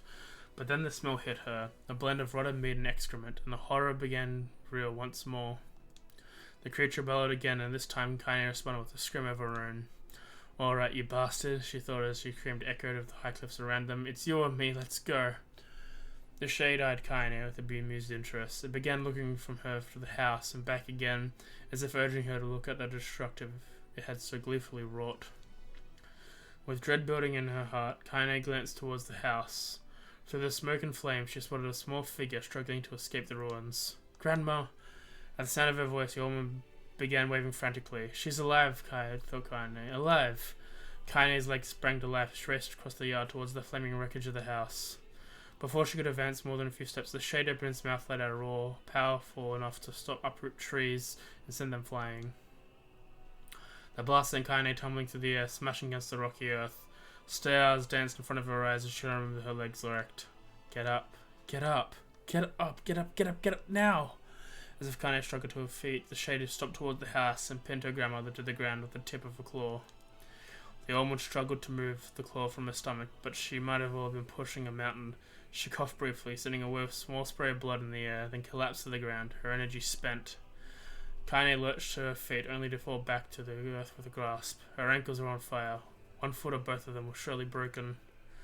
Ignoring the pain that screamed through her body, she began dragging herself across the ground, leaving a drunken trail of dust and blood in her wake. Grandma, hold on. Just a little longer. Her grandmother's face was turning blue, her eyes along to the back, where only whites were exposed. Kaine pulled herself across the ground with maddening slowness. The distance seemed to increase with every second that passed. The shade glanced between the two old women and flicked out its tongue, straight mouth turning up at the corners. Short, panting breaths belched from somewhere deep inside its core. Bastard, laughing at us. She had no idea how such a mindless creature could experience emotion, but there could be no doubt that she was taking joy in their suffering. Yeah, I see your plan. The shade moved its claw slightly, allowing Grandma to breathe again. It was clearly keeping her alive, only to snuff at her left when Kaine was close enough to touch her. I'm gonna kill this bastard. Summoning all her strength, Kaine rose to his feet. There's a sickening snap from her right ankle as the foot twisted backward, but she forced it from her mind and began to hobble toward the monster. Pulling a small knife from the pouch at her waist, she leapt to the foot of the pinned grandmother and plunged the weapon deep. Give her back, she screamed. Give her back to me! It was like stabbing a rock after a few swipes. The knife broke at the hilt with a dull snap. The shade panted laughter again, then raised its tail, sent it rushing the air towards the young girl that was latched to its foot. Kai never had a chance. The tail struck her square in the chest and sent her crashing into the burning wreckage of the home. As she lay on the ground with blood pouring out from multiple wounds, a small, weak voice spoke up. Kaine? Kaine's vision blurred, but she forced herself to focus on the sound. Finally, her eyes cleared enough for her to make her grandmother's hands reaching out to her through the smoke. Grandma? Kaine, you gotta run.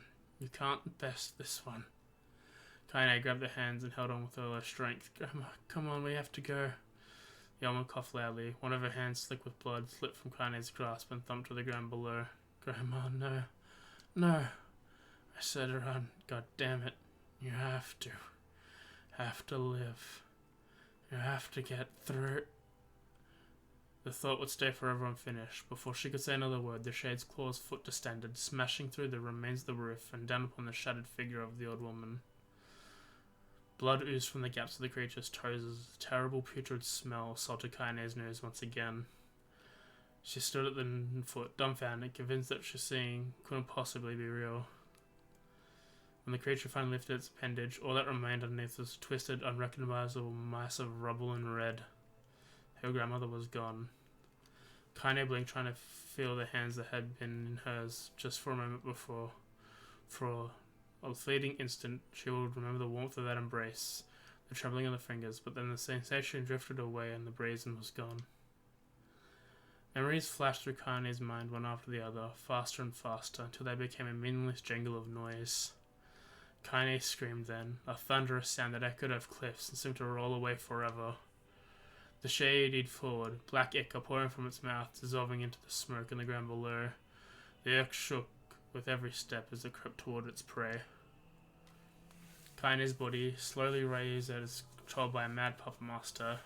Her arms and legs were bent at impossible angles, her head lowered and dangerously close to the side, yet somehow she managed to stand. Staring at the shade, her eyes began to glow with a deep red fire.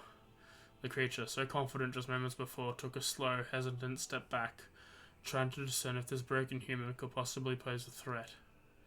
Kaine seized the moment. Laughing like a madwoman, she leapt into the air and plunged a shattered hilt of her knife deep into the leg of the shade. The shade shook Kaine off like a fly, sending her crashing to the earth once again. Her chest rose and fell slowly, as if a great weight was resting on it. Moist sounds of pain echoed through her mind. Something warm and thick oozed from her ears. Is that blood? Think it is. Think I'm bleeding to death. No, can't die.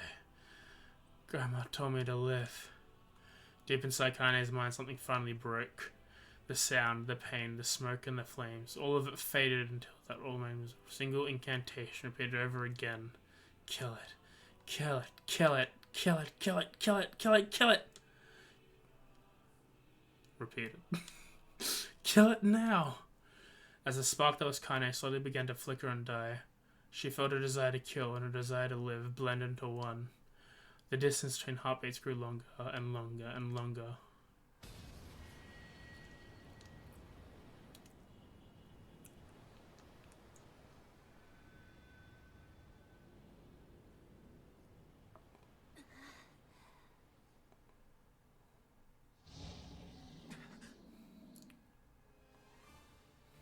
The beast approaches. Oh, I know.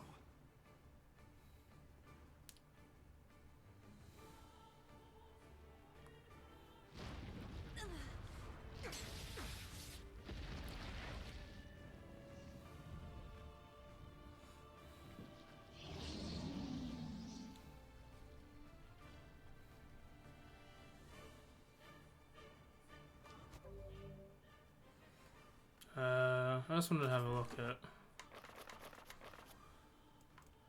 So is this like New Game Plus?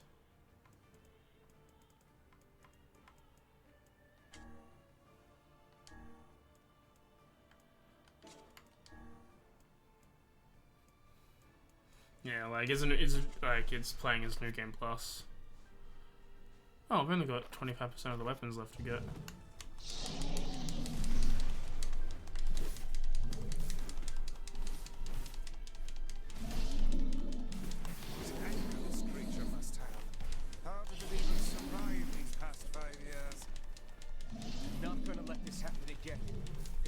Today. My sword feels lighter. It's not the blade, but the skill of the user. Strike it down.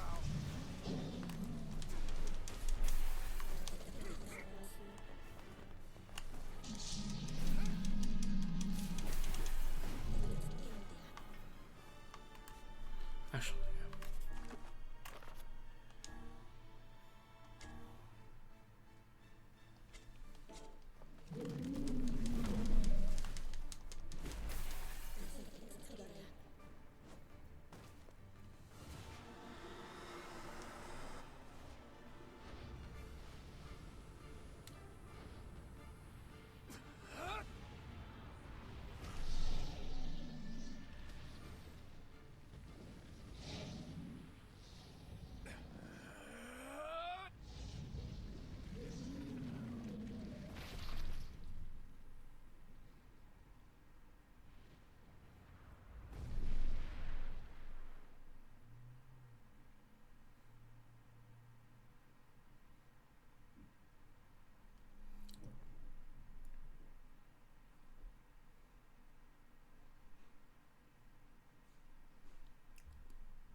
Kaine's dream encounter. Gently, weakly, softly, the shade sure that his tormentor was dead turned and stomped off toward the horizon, stopping along the way below one follow roll. Couldn't kill it. Shame beyond imagining, Kaine tried to run, turn her head to the side, but only succeeded in coughing up a huge gout of blood. It was just getting difficult to see, and only after a moment of fierce concentration did she realize that her left eye was gone. Laughing to herself, she returned the remaining eye in the ruined end of the house and noticed a ragged stump of an arm resting a few feet away. Yeah, that's mine, she thought with a mad giggle. Is it gonna make clapping a real bitch? Ha, cried the sudden voice in the depths of her mind. Finally gonna die, are ya? Well, you had it coming. Go to hell, demon, she thought at the unseen assailant. Go to hell before I pluck out your eyes and feed them to a dog. And the voice of her childhood terror evaporated into smoke, and only be replaced by another more recent voice. Hold still, said the apothecary, materializing from the ruins like a ghost. I want to draw you, that way you can live forever. No, stop. Don't want to live forever. I want to die right there. I see, he said quietly. Well, if that's what you want. The spectral shopkeeper fluttered in and out for existence for a moment, then produced a piece of paper and sketched quickly. After a few seconds, he turned the page to Kaine and smiled. Since you rejected my offer, I decided to draw someone else. It was a picture of her grandmother, real as life. Kaine opened her mouth to thank the man, but stopped as the picture began to blacken in the middle. Before she could say anything, dozens of multi-legged insects began to swarm across the image, tearing it with sharpened pincers. Stop. No, don't hurt that picture. Kaine reached out with her remaining arm and waved futilely at the air. To her surprise, the insects fell off the picture into the ground below, where they vanished into tiny black tendrils of smoke. Relieved, Kaine turned a good eye back to the picture, only to open her mouth in a silent scream. The sketch now showed her grandmother as truly was a smashed, unrecognizable lump of nothing.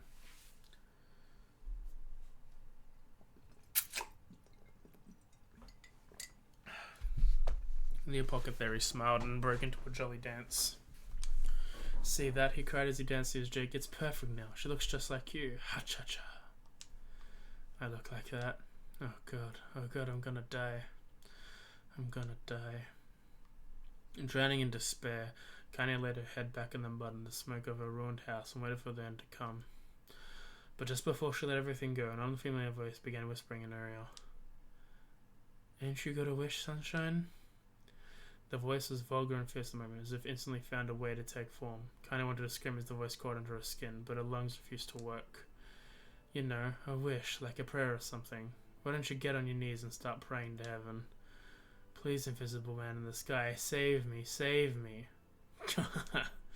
Kindly, for Hannah resorted out to shouting at the voice in her mind. I don't make wishes, they don't come true for me. I'm a curse, a freak. I should be left alone to die.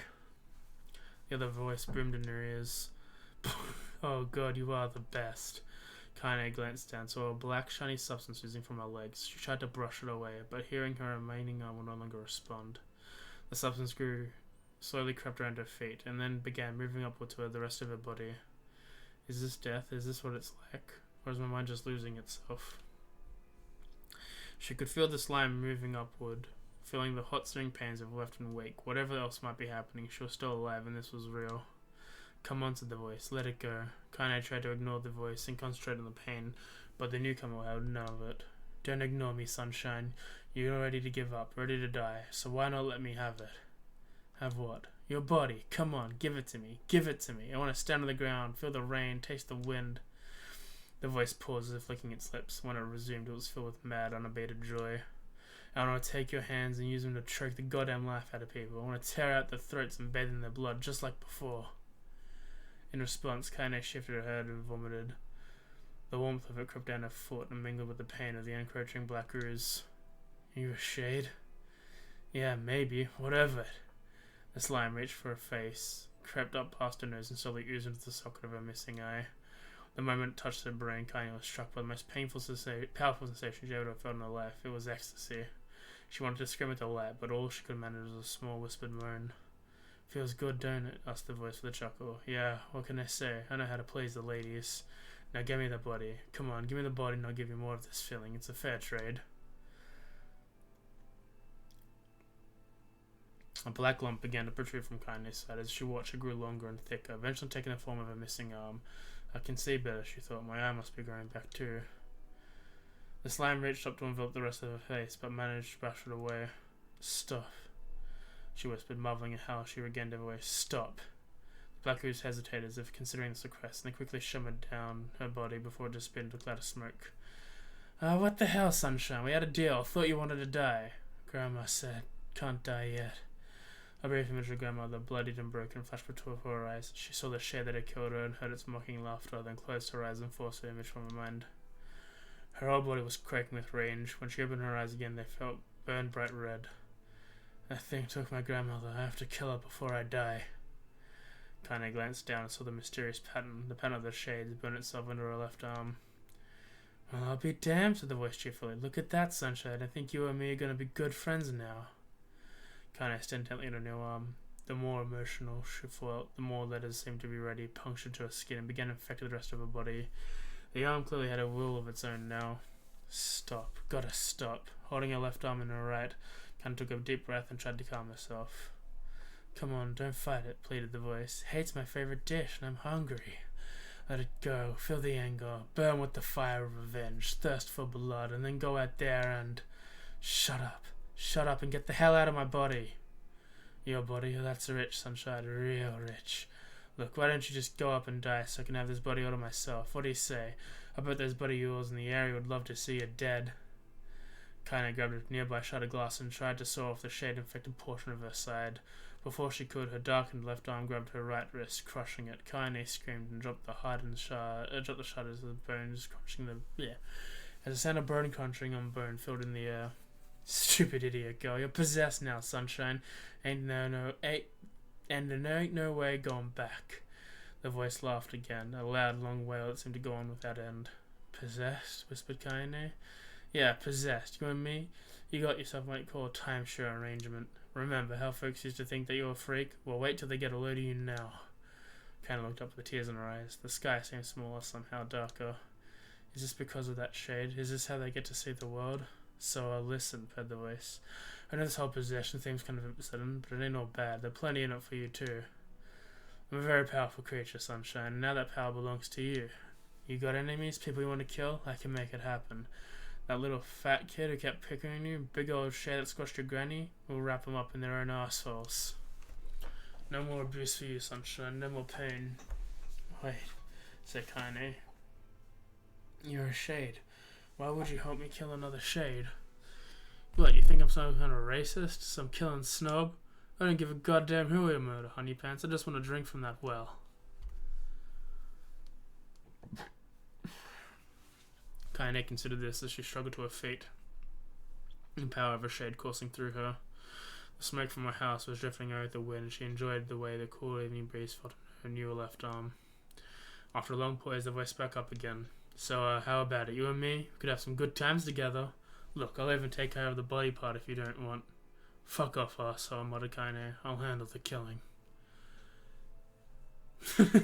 Screamed the voice. Look at you go. Oh, Sunshine, we're gonna have so much fun.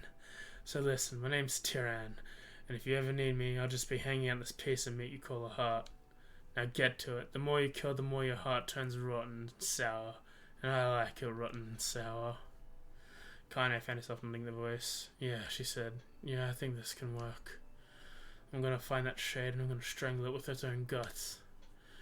And I'm gonna do the same to you, Tyran. Count on it. Ha, laughed Tyran. I've shit bigger than you, so good luck with that. Oh, and hey, one more thing. Right now, you and me are sharing this body.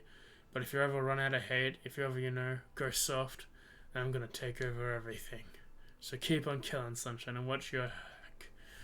The voice grew fainter and gradually faded away, fading to somewhere deep inside Kaine herself. Kaine waited until she was sure the voice was gone, then waved her new left arm for a few times. It feels perfectly normal, she thought. It feels like mine. Desperately, she poked and prodded at the new limb, determined to find something wrong with it.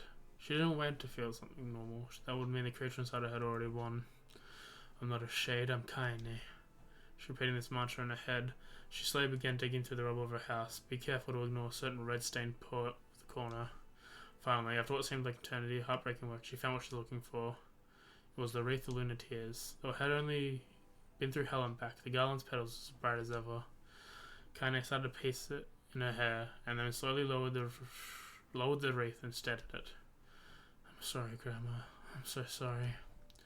But I don't deserve to wear this anymore. I'm possessed, corrupted, a freak. And this time I don't think there's any going back. Holding the flowers to her heart, Kaine fell to the ground and sobbed. As night gradually lightened to dawn and the people of the area rose to their daily lives, she remained in that position, as if the tears could somehow wash away the horror that now infected her world. Alive! Stay alive! Stay alive! Grandma. Kaine, you gotta live! You gotta come back to us!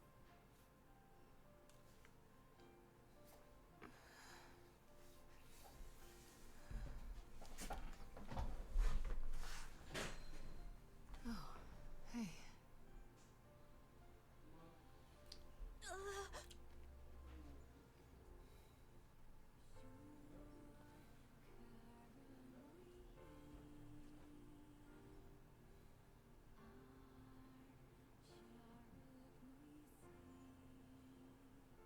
Emil, you were the one calling me, weren't you? You still recognize me? Of course. I knew you right away. Thank you, Kaine. Welcome back, Kaine. Wow, you grew up.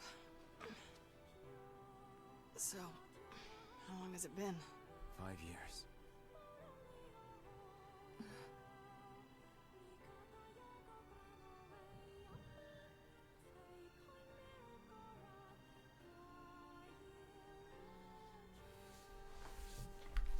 Shit.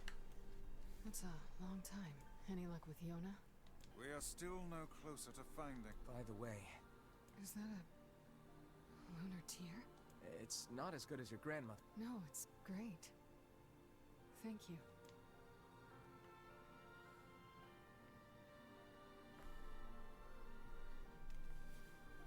Kaine waking from her long petrified sleep. Emil's unflagging kindness. Our reunion was a happy one, and we let it wash over us like rain. That is, until Devila and Popola had to go and ruin it all.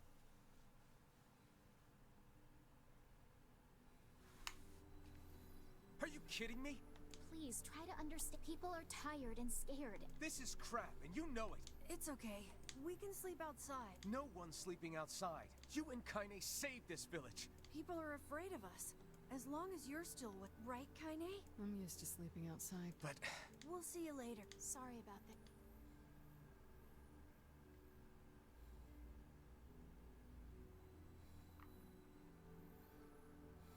What is the matter? Kaine always sleeps outside. Never even occurred to me. Damn it. We should turn in.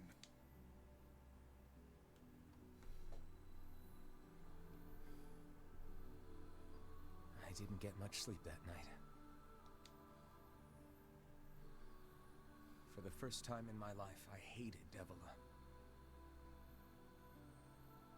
For the first time in my life, I doubted Popola. But those feelings are pointless in the end. They said and did what they did for the sake of the village. To protect it from the horror of the Shades.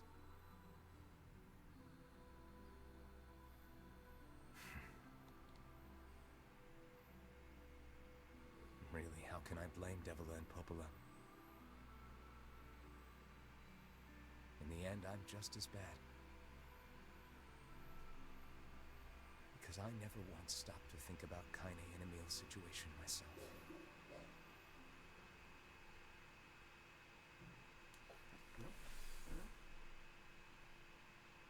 I don't think that's fine. This is my laptop working every time we're on the Minecraft server.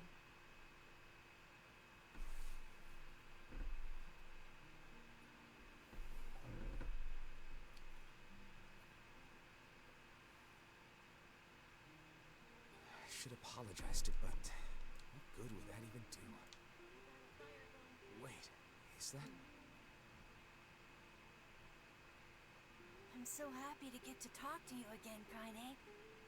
Yeah, me too. I tried everything I could think of to save you, you know. I polished you with a special cloth. I poured warm water over you. Wait, you poured water on me? Yeah, but it didn't really do much except make you all shiny. Hey, Mia. Thanks for saving me.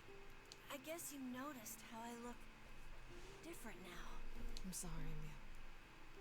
I'm sorry for all of it. Well, I mean, this new form isn't all bad, you know? At least I can look at you when we talk, right? Hey, so why don't you tell me something about yourself? I'm not very interesting. Sorry. Come on. I just want to know you better. Please? Fine. This all happened when I was a kid. Before the whole shade possession thing. My body is... different. And when the villagers found out about it, they started treating me like a freak. But one person, my grandmother, accepted me just as I was, no matter how bad things got. She gave me the strength to keep going. She's really special to you, huh? Yeah. Oh, hey! That gives me an idea. Since we cured your petrification, we should start looking for a way to cure your possession in my body. I know we can do it if we all work together. Heck, it'll probably be super easy. Let me guess. More warm water? Okay. Can we just forget I told you about that?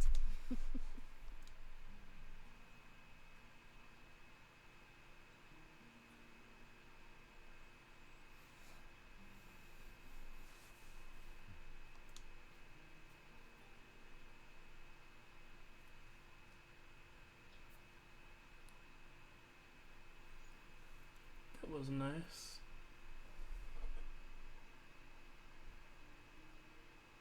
Sleep well?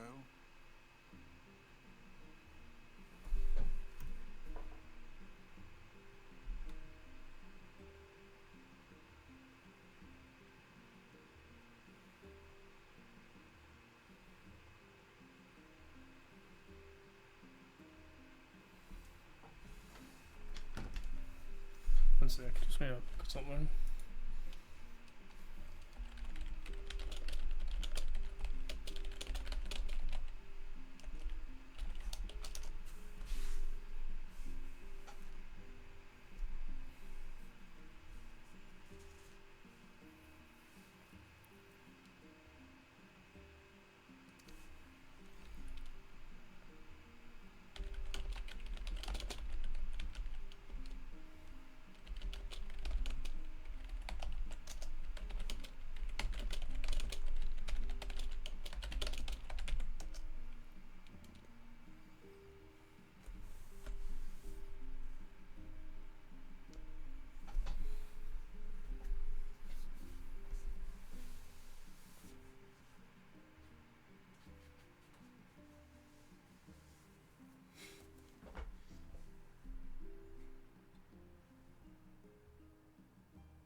Sorry, something just happened with the server. I was double checking what's happening.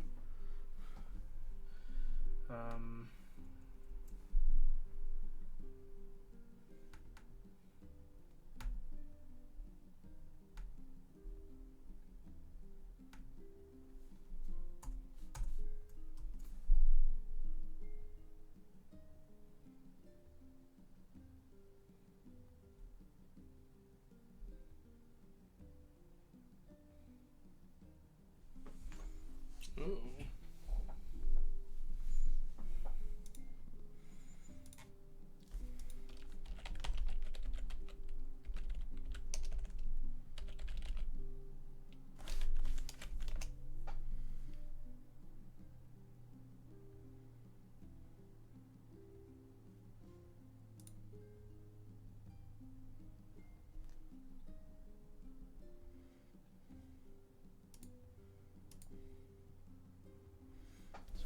just happened.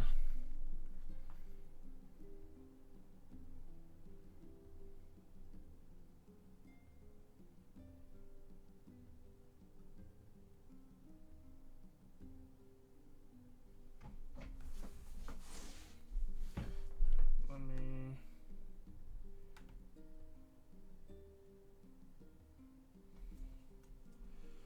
Sorry. I'm just gonna quickly take a bit of a bio break as well in a second.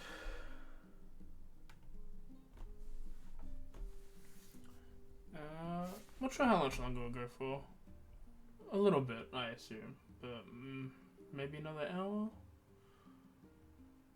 Not 2, maybe 1:30.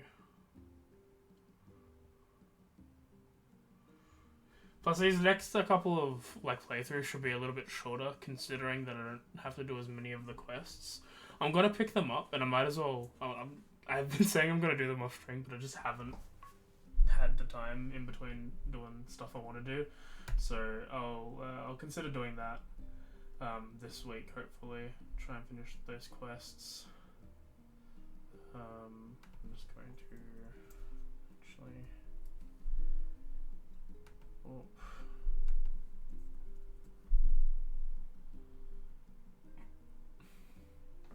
So I'm just gonna let this copy and I'll be right back.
I am back.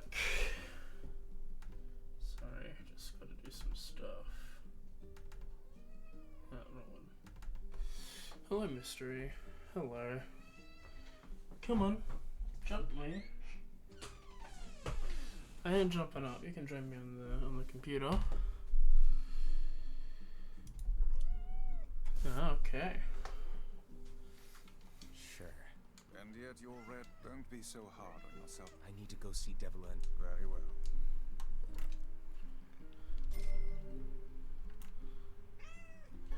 I agree. What might that? It's Mom's diary. I have not heard you. She got the black scrawl and died when I was little. Okay. Yeah.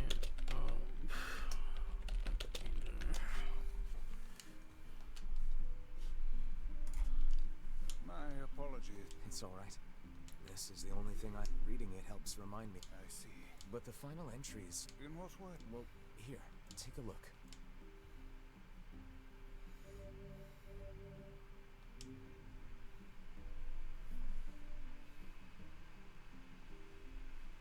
Say there. Can you not hear me?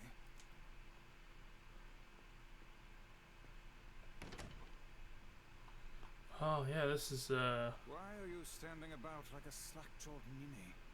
just what? Felt like I was dreaming or something.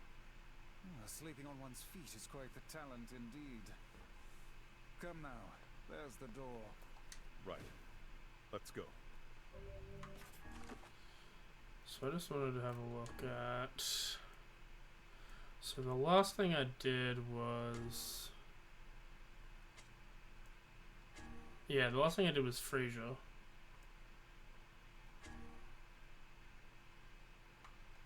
Okay.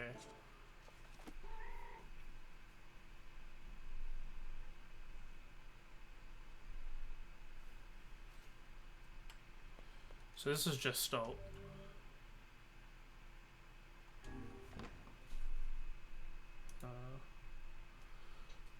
G.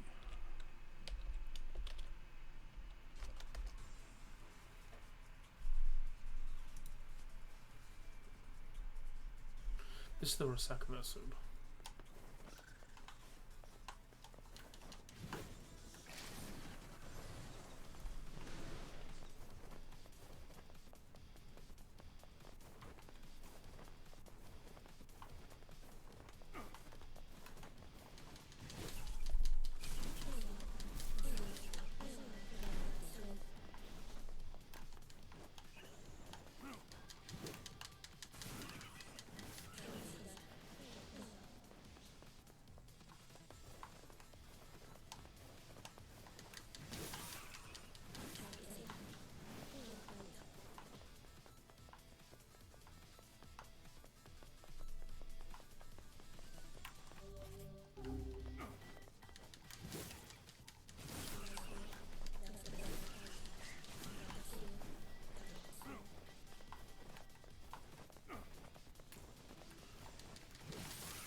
Hello.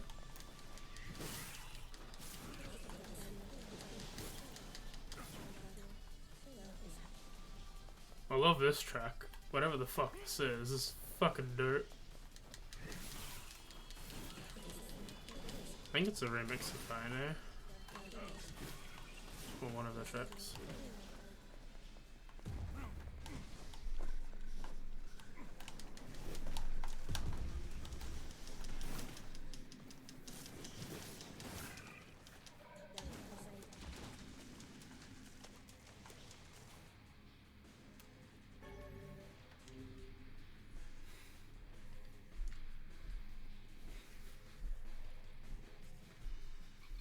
The Black Scroll, The Lost Destiny, A White Book, A False Truth.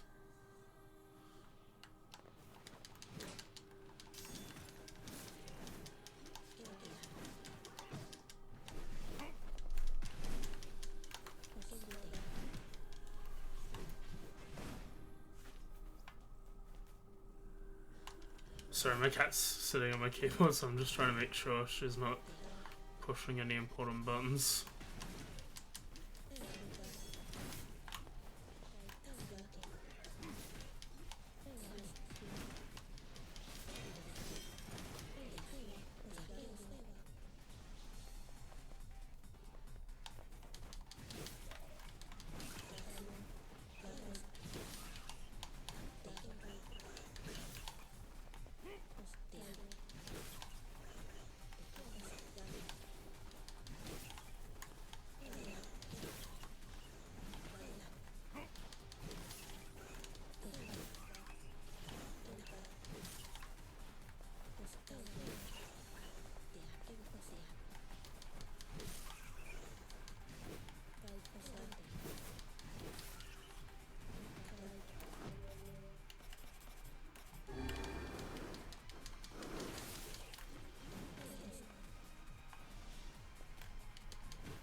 Said her name was Accord.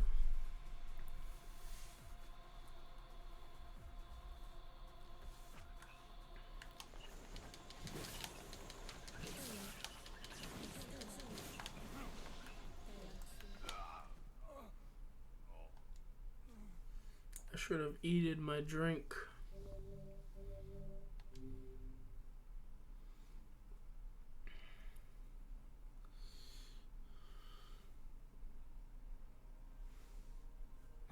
Something wrong? I feel as if I've just awoken from a... I know what you mean.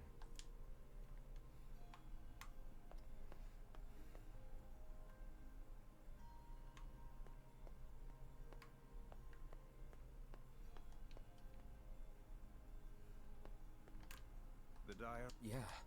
The world...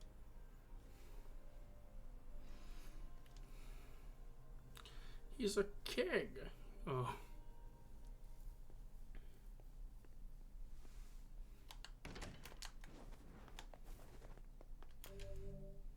Yeah, I just needed to heal, but I didn't do it.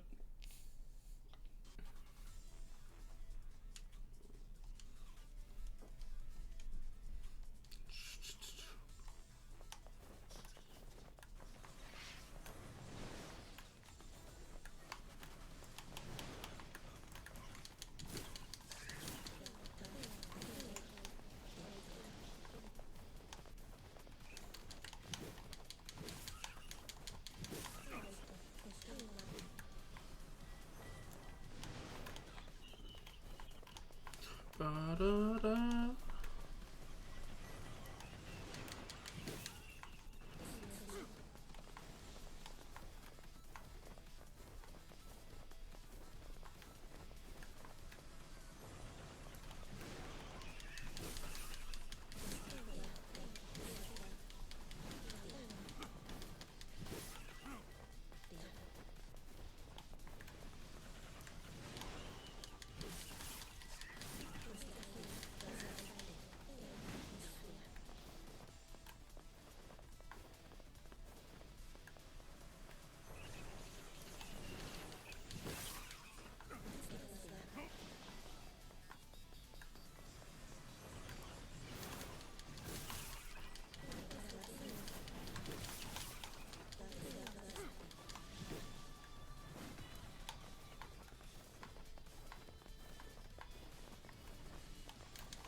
Legion.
You bitch.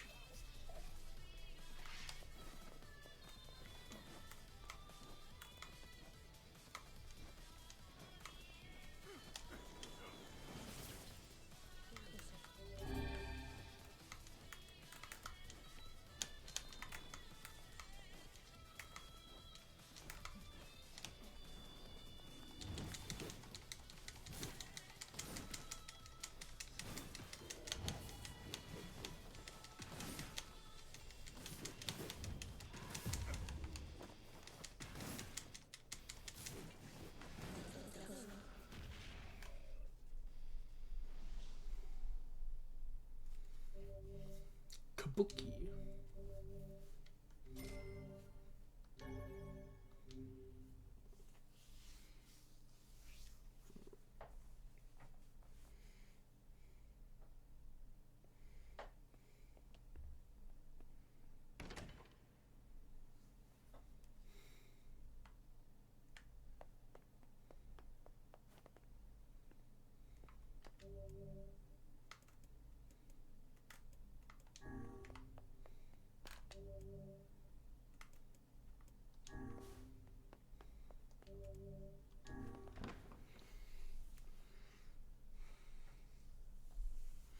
Interesting. This game would interesting.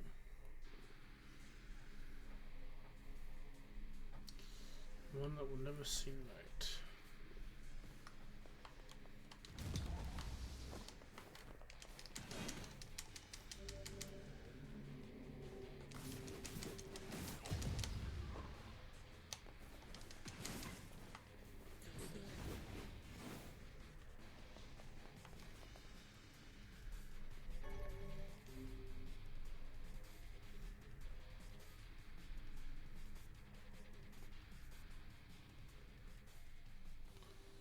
To impact the vessel's forms wave as they cross time and space.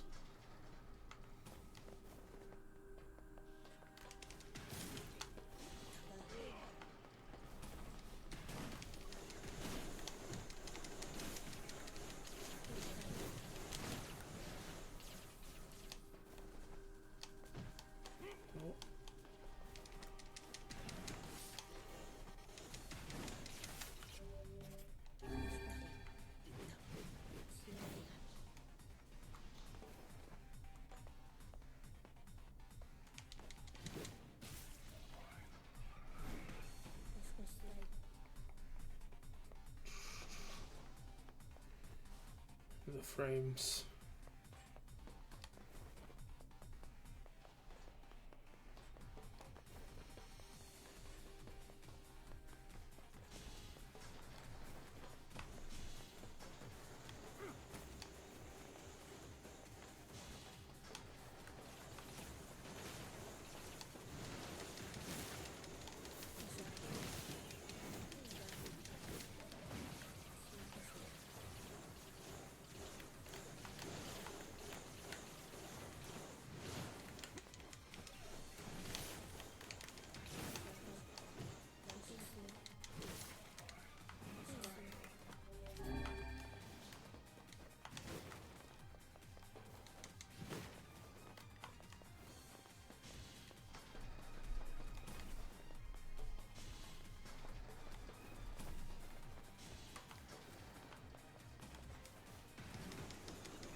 With this fucking...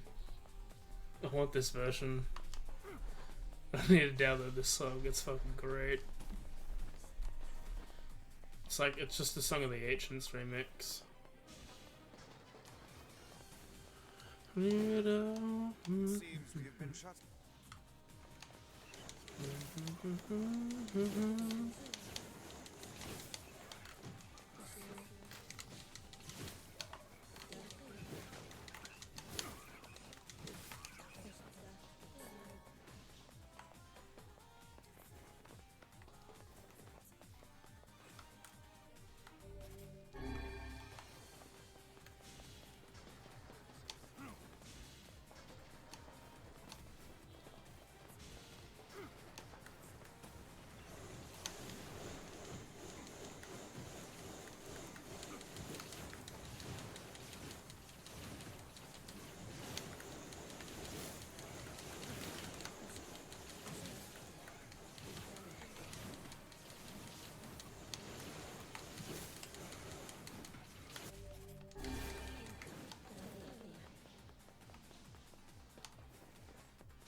Seems we have been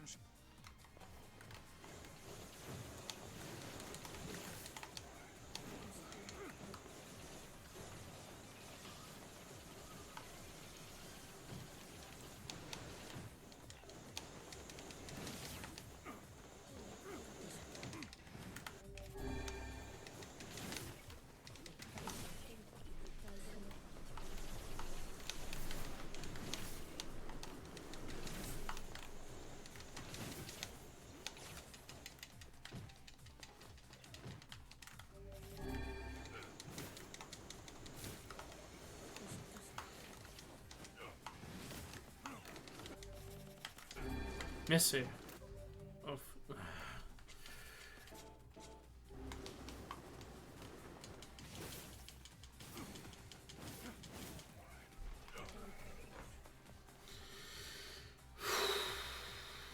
I'm just using mats.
Fool's Lament. Thank you, Missy. Flicky board.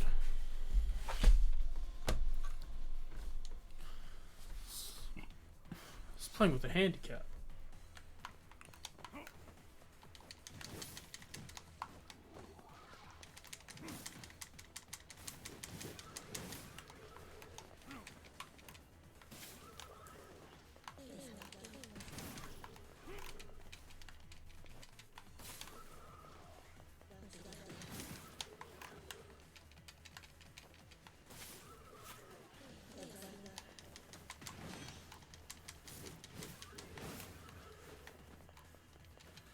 Let's see where this is.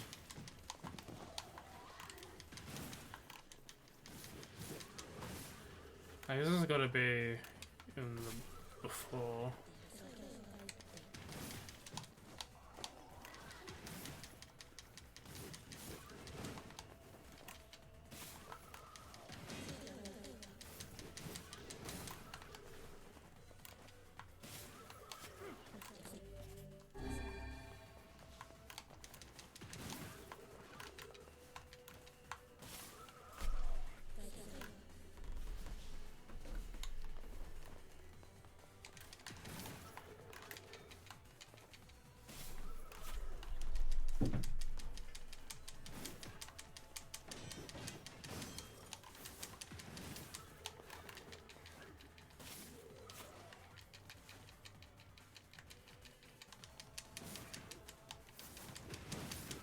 Nothing personal, kid.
The Papa Priest collects the accursed prayers and polishes the vessel.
lying on the ground now. And cute.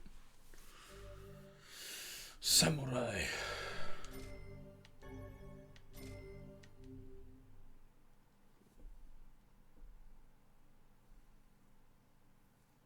Oh, we're getting a bunch of new save things. That's cool.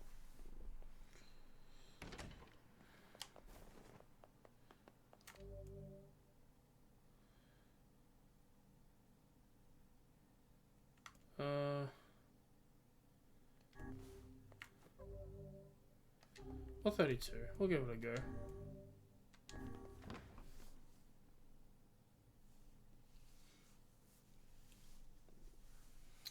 Give it a shot.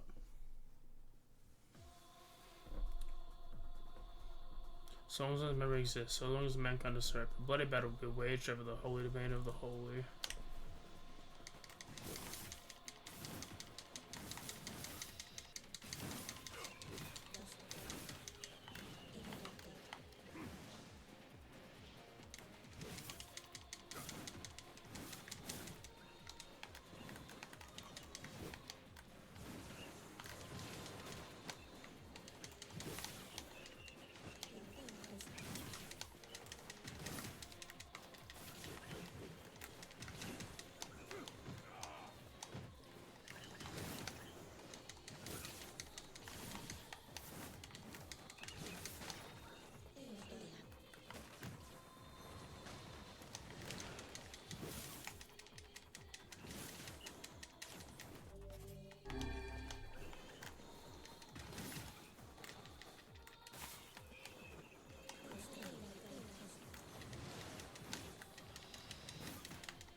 Foolish human, foolish human, foolish human, foolish vessel.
All is paid, all is sacrifice.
Big robot. Seems we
And then there was one.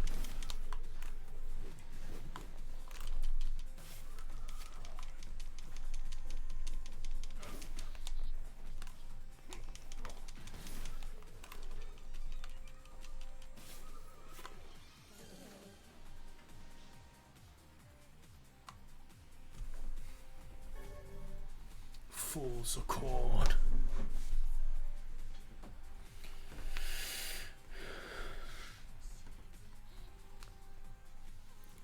Don't bring back the light, don't bring back the vessel, don't bring back the facial. Do not bring it back.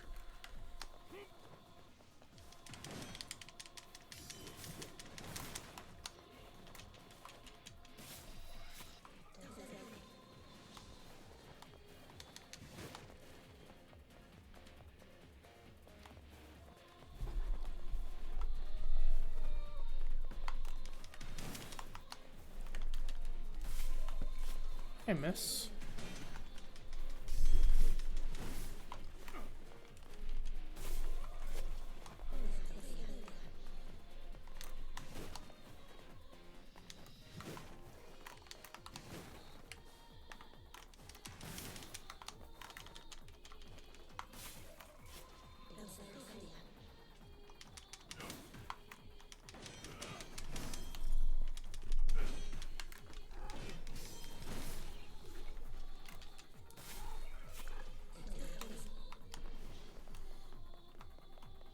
This man's learnt the truth. Not to mess with me.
Hello? Oh, you like fucking one-shot me, huh?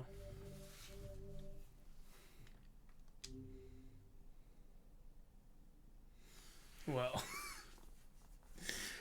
Now we know what we're doing next to it.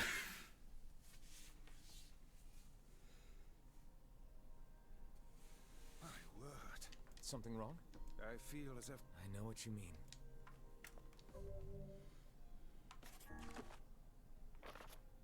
I wanted to have a look at this.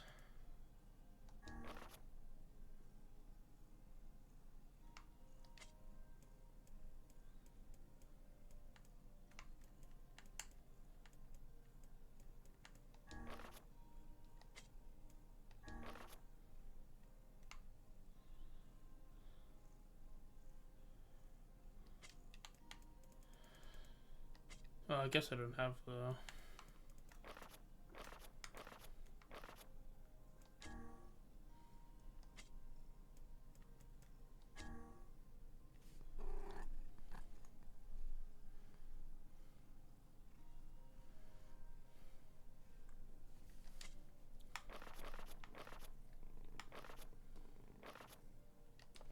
Let's go save, and then we'll deal with that first thing next session.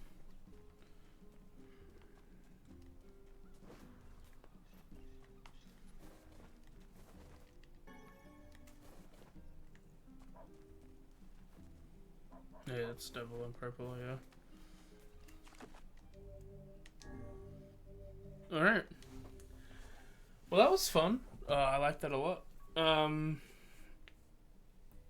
Ooh. Click clack. Yeah, thank you all for coming. I love the music in that section. It's fucking all these remixes of cool songs. I wonder what B's got to do. It seems to have a lot of a Kaine focus, which is good. I didn't really get to see much of Kaine's insight in the last part, so I want to see more. That's a fun time. But yeah, Rude was great. I mean, this game's gonna be really good. I can see. Tuesday's gonna be more Omori. Wednesday will be more Pokemon Black 2 Hardcore Challenge Mode Nuzlocke. Going back with some of that. Thursday is going to be more Baringas Farms. Friday is going to be some more session 59 of Echoes of the Forgotten Homebrew D&D campaign, where I co-GM with my friend Darian. It's lots of fun.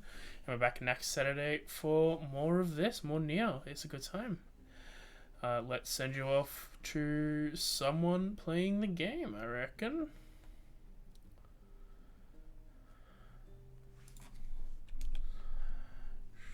Read.